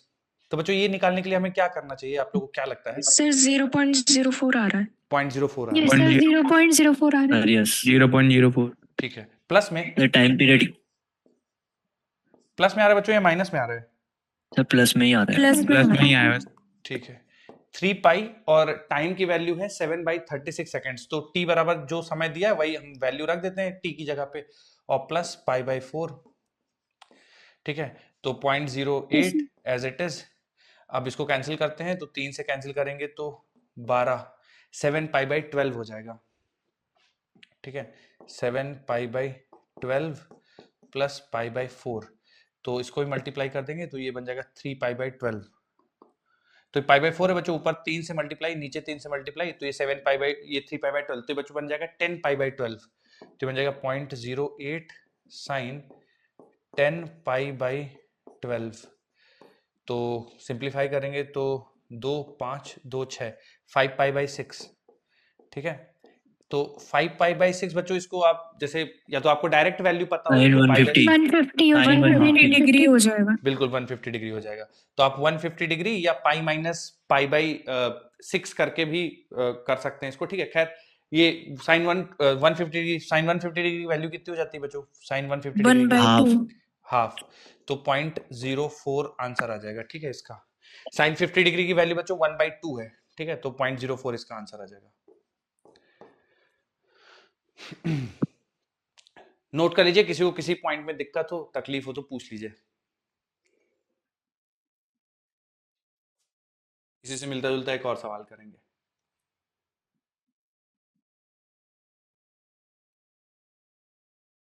Sir 1 minute. हाँ हाँ, लिखिए लिखिए।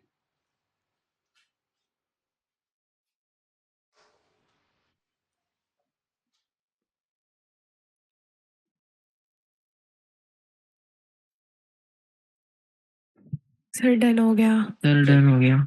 एक सवाल देखिए बच्चों, सेम जो पढ़ा है उसी पे बेस्ड है, देखिए थोड़ा सा।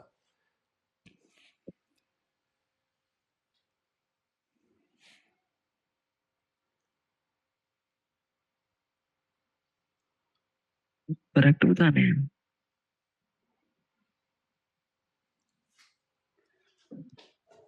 सर ये ऑप्शन। ओके, कह रहा हूँ सर ए ऑप्शन है। सर ए है। Sir option I think A option है। ठीक है, अच्छा पहला स्टेटमेंट आपको क्या लगता है? Restoring force is directly proportional to the displacement, true है फॉल्स है? सही है सर। सर सही लगता है।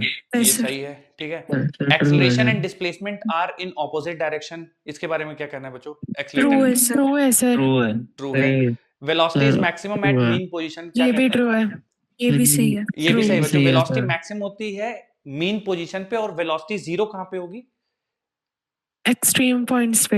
एक्सट्रीम पॉइंट पे वेलोसिटी जीरो होगी बच्चों, क्योंकि Position। एक्सट्रीम पे जाके रुकेगा फिर वापस आएगा ना, तो एक्सट्रीम पे वेलोसिटी जीरो होगी, मैक्सिमम होगी मीन पोजीशन पे। Acceleration is minimum eight extreme position, क्या कहते हैं बच्चों? गलत है सर। गलत है। Maximum होगा। मैक्सिमम होगा। maximum होगा। तो ये फॉल्स है, तो ए बी सी पहले 3 सही हैं, आंसर ए हो जाएगा। ठीक है, पहले 3 स्टेटमेंट्स सही हैं, लास्ट वाला गलत है, एक्सट्रीम पोजीशन पे एक्सेलरेशन मैक्सिमम है, तो ए बी सी सही हो गए। एक और सवाल करते हैं बच्चों इसी पे जो भी पढ़ा है जस्ट।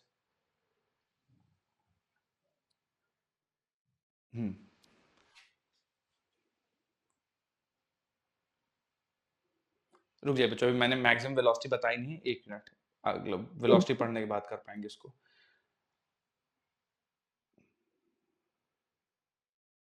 स्पीड, ठीक है, थोड़ा सा वेलोसिटी पढ़ाता हूँ, फिर वापस से हम लोग सवालों पे आएंगे, फिर से सवाल करेंगे। ठीक है, चलिए। तो बच्चों देखिए, जैसे आपको position as a function of time पता चल गया।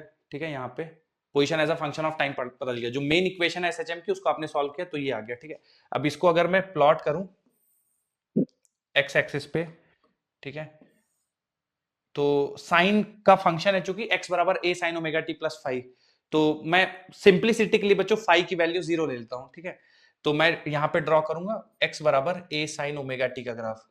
क्यों सर 5 को क्यों 0 ले लिया? बस सिंप्लिसिटी के लिए। ठीक है, अगर 5 होगा, कुछ फेस कांस्टेंट की वैल्यू होगा, तो ग्राफ थोड़ा सा शिफ्टेड होगा, बाकी कुछ अंतर नहीं है। तो x बराबर a sin ओमेगा t, तो इसका जो ग्राफ आएगा वो कुछ इस तरह से आएगा। जो इसका मैक्सिमम डिस्प्लेसमेंट है मेन पोजीशन से, ये बच्चों एम्पलीट्यूड होगा प्लस a, और ये एम्पलीट्यूड होगा माइनस a। ठीक है, ये 0 से लेकर half of the time period t/2, और ये 0 से लेकर पूरा टाइम पीरियड t। तो एक साइकिल कंप्लीट करने के लिए टाइम पीरियड t लगेगा, ठीक है। तो आधा टाइम के लिए बच्चों ये पाई बाई ओमेगा होगा, क्योंकि पूरा time period 2 pi by omega, तो आधा time period pi by omega. यहाँ पे पूरा टाइम पीरियड, तो पूरा टाइम पाई बाई ओमेगा होगा। तो जैसे मान लीजिए आपको एक डिस्प्लेसमेंट की इक्वेशन दे दे कि x बराबर a sin omega t, omega की कुछ वैल्यू दे दे और आपको बोले कि इनमें से बताओ कौन सा ग्राफ सही है, ठीक है। हो सकता है सारे दो साइन दे दे, दो कॉस दे दे, तो अगर साइन का दिख रहा है तो कॉस वाले तो वैसे ही गलत हो जाएंगे। फिर साइन में भी बच्चों फिर आपको देखना पड़ेगा कि जो आधा टाइम पीरियड है वो पाई बाई ओमेगा से फिर आपको टाइम निकालना पड़ेगा, और यहाँ का जो टाइम पीरियड होगा वो 2 पाई बाई ओमेगा होगा। तो ये पाई बाई ओमेगा और ये 2 पाई बाई ओमेगा, ठीक है। अब इसी के आगे बच्चों अगर हमें वेलोसिटी निकालना है, जैसे position as a function of time आ गया, वेलोसिटी निकालना है तो क्या करना पड़ेगा इस इक्वेशन के साथ, बताइए कैसे निकालें। Position as a function of time आ गया है, वेलोसिटी निकालना है, डिफरेंशिएट कर देंगे। बिल्कुल डिफरेंशिएट कर देंगे, ठीक है।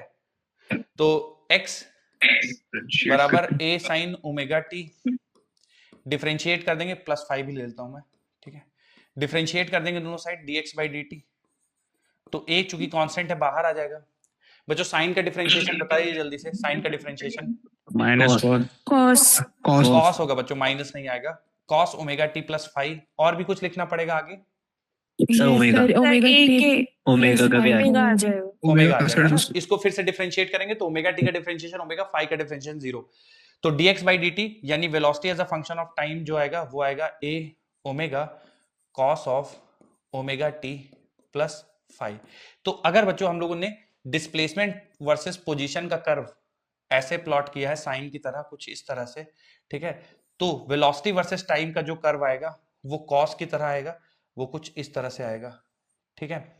एक बार फिर से बिल्कुल वैसे ही, आधे पीरियड के लिए है तो पाई बाई ओमेगा, पूरे पीरियड के लिए 2 पाई बाई ओमेगा, ठीक है। जो वेलोसिटी की मैक्सिमम वैल्यू होगी बच्चों, आपको फॉर्मूला देख के कुछ समझ में आ रहा है कि वेलोसिटी की मैक्सिमम वैल्यू क्या होगी, what would be the maximum velocity of omega, sorry particle की, A omega A omega maximum velocity होगी। तो जो एम्पलीट्यूड होगा यहाँ पे वो ए ओमेगा होगा, यानी स्पीड की मैक्सिमम वैल्यू ए ओमेगा होगी, और ये तब होगी ए ओमेगा जब पार्टिकल मीन पोजीशन पे होगा, ठीक है। तो ए ओमेगा मैक्सिमम होगा। उसके अलावा बच्चों एक चीज और ध्यान रखिएगा, ये जो A omega cos omega t plus 5 है, अगर इसको थोड़ा सा मैं चेंज करना चाहूं तो मैं इसको भी ऐसे भी लिख सकता हूं, पाई by 2 plus omega t plus 5। तो देखिए बच्चों साइन 90 प्लस थीटा इस कॉस थीटा है ना, ए एस टी सी, तो साइन सेकंड क्वाड्रेंट में पॉजिटिव रहता है, तो ए साइन 90 प्लस थीटा इस कॉस थीटा, तो इस चीज को ऐसे भी लिख सकते हैं।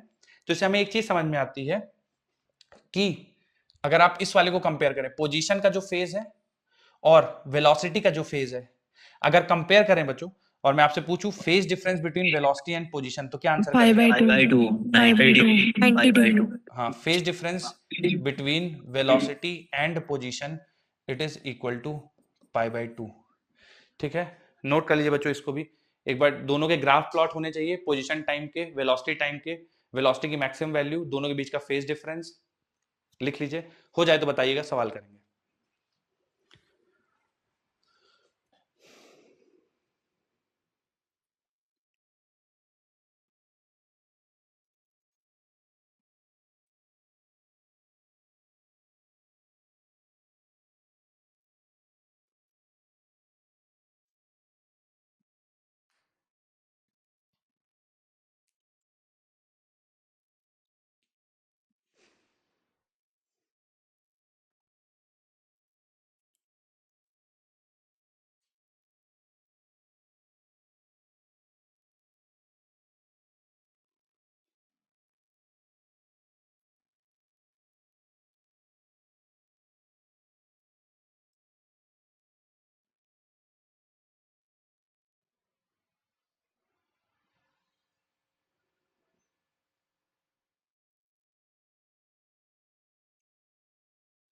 बच्चों जो लोग लिख लीजिएगा, इसी के आगे एक्सेलरेशन टाइम का कर्व प्लॉट करिएगा, आप लोग एक्सेलरेशन टाइम का रिलेशन निकालिएगा, एक्सेलरेशन टाइम का, और एक्सेलरेशन की मैक्सिमम वैल्यू बताइएगा, फेज डिफरेंस बताना है पोजीशन एक्सेलरेशन वेलोसिटी एक्सेलरेशन के बीच में।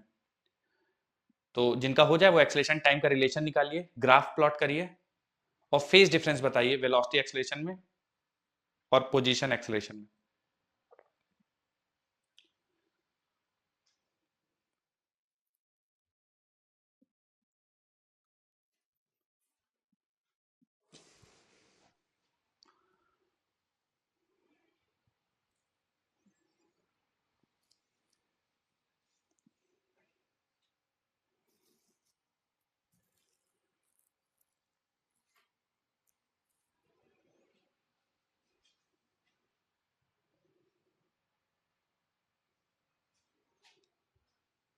सर एक्सेलरेशन माइनस का ए ओमेगा स्क्वायर आ रहा है मैक्सिमम।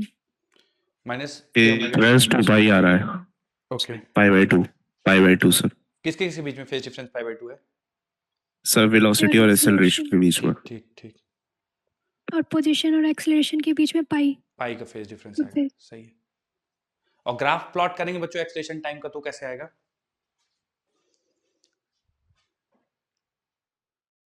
नेगेटिव से।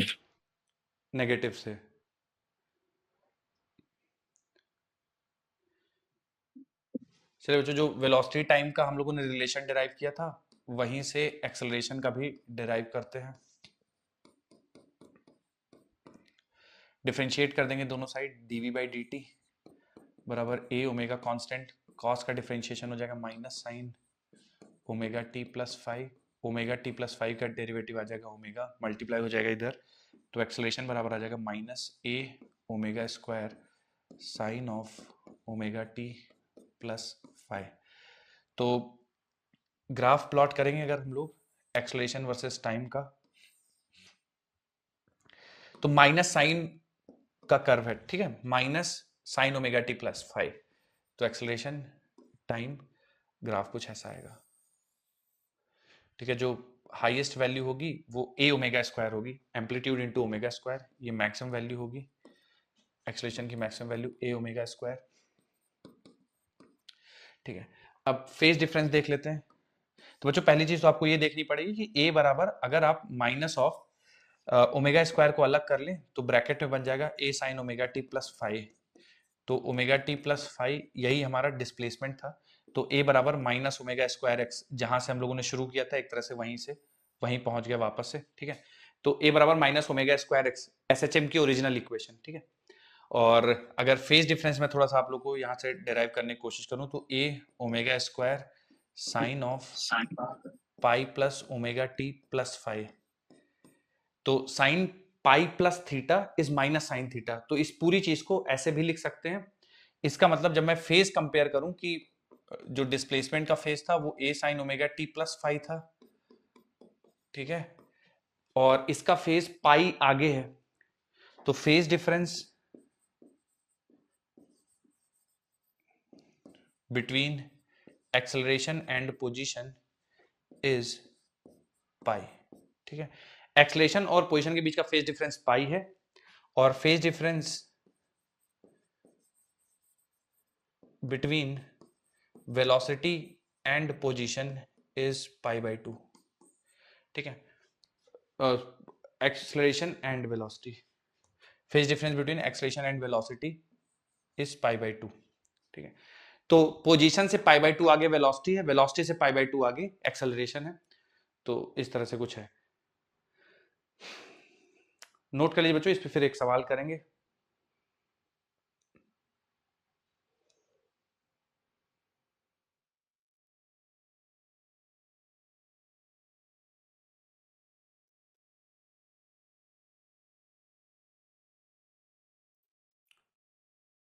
बच्चों लगाऊं सवाल अगर रेडी हो तो? सर एक मिनट सर। लिखिए लिखिए।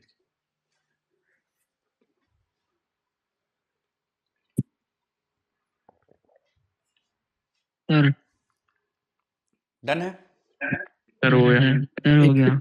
अभी नहीं सर। Done sir. लिखिए लिखिए। और सर कैसे हो? बढ़िया बढ़िया बढ़िया।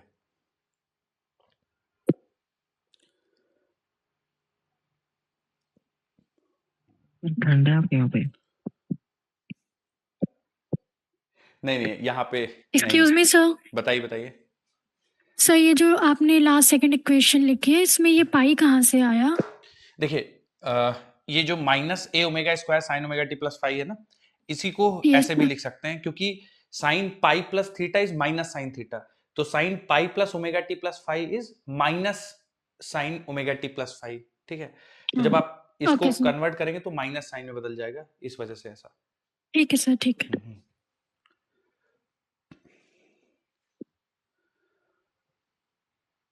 फेज डिफरेंसेस बच्चों याद होना चाहिए, ग्राफ पता होने चाहिए, मैक्सिमम वेलोसिटी पता होनी चाहिए, मैक्सिमम एक्सेलरेशन पता होना चाहिए, बेसिक चीजें आपको पता डन होनी सर। ठीक हो है, गया सर। आइए बच्चों एक सवाल कर लेते हैं तो थोड़ा सा आप लोग को आइडिया लगेगा कि ठीक है इसमें सवाल किस तरह से बनेंगे और कैसे आपको हैंडल करना होगा। देखिए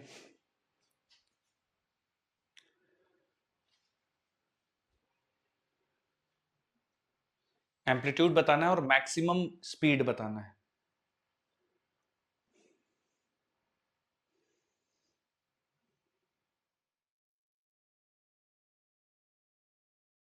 sir first option. Sir A option. First option first sir. Option sir. Sir ये ऑप्शन। बिल्कुल सही है बच्चों, ए ऑप्शन राइट आंसर है एकदम। देखिए एम्पलीट्यूड तो आपको देखते ही दिख गया 3 और वी मैक्स की वैल्यू के लिए बच्चों क्या फॉर्मूला लगाएं आप लोग वी मैक्स के लिए? Sir A omega A. Omega A. A omega. Omega या ओमेगा ए, तो ए और ओमेगा की वैल्यू हो जाएगी 2 पाई। कैसे 2 पता पाई। चला? ए साइन ओमेगा टी प्लस 5, तो ओमेगा की जगह 2 पाई लिखा हुआ है, कंपेयर करेंगे तो ये 6 पाई मीटर पर सेकंड, तो ए ऑप्शन इसका आंसर आ जाएगा। बिल्कुल ठीक है, ए ओमेगा Yes, फॉर्मूला sir. लगाया गया है, ए की वैल्यू और ओमेगा की वैल्यू जो स्टैंडर्ड इक्वेशन है वहां से निकाल के सब्स्टिट्यूट कर देंगे। चलिए एक और सवाल करते हैं बच्चों सेम कॉन्सेप्ट पे, देखिए जरा।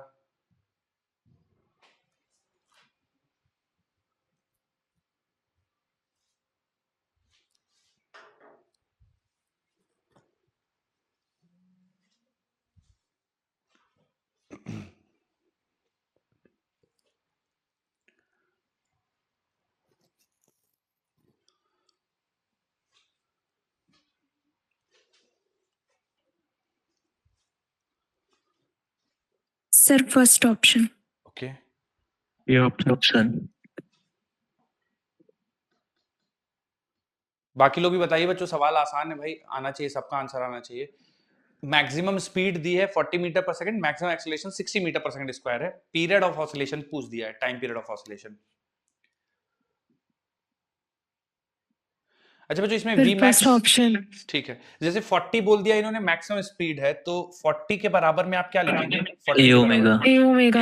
ए ओमेगा, और 60 मैक्सिमम एक्सीलरेशन है तो 60 के ए बराबर में क्या ओमेगा लिखेंगे? स्क्वायर। ए ओमेगा स्क्वायर। ए ओमेगा स्क्वायर।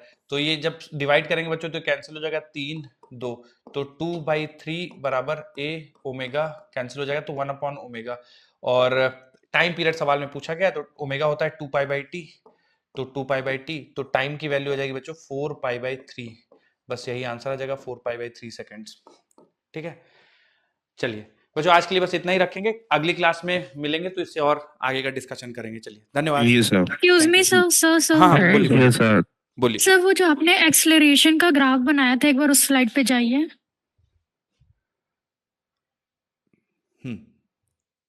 सर यहाँ नीचे माइनस ए ओमेगा होगा ना, मिनिमम वाला? हाँ बिल्कुल माइनस ए ओमेगा होगा, बिल्कुल। ठीक है हम्म।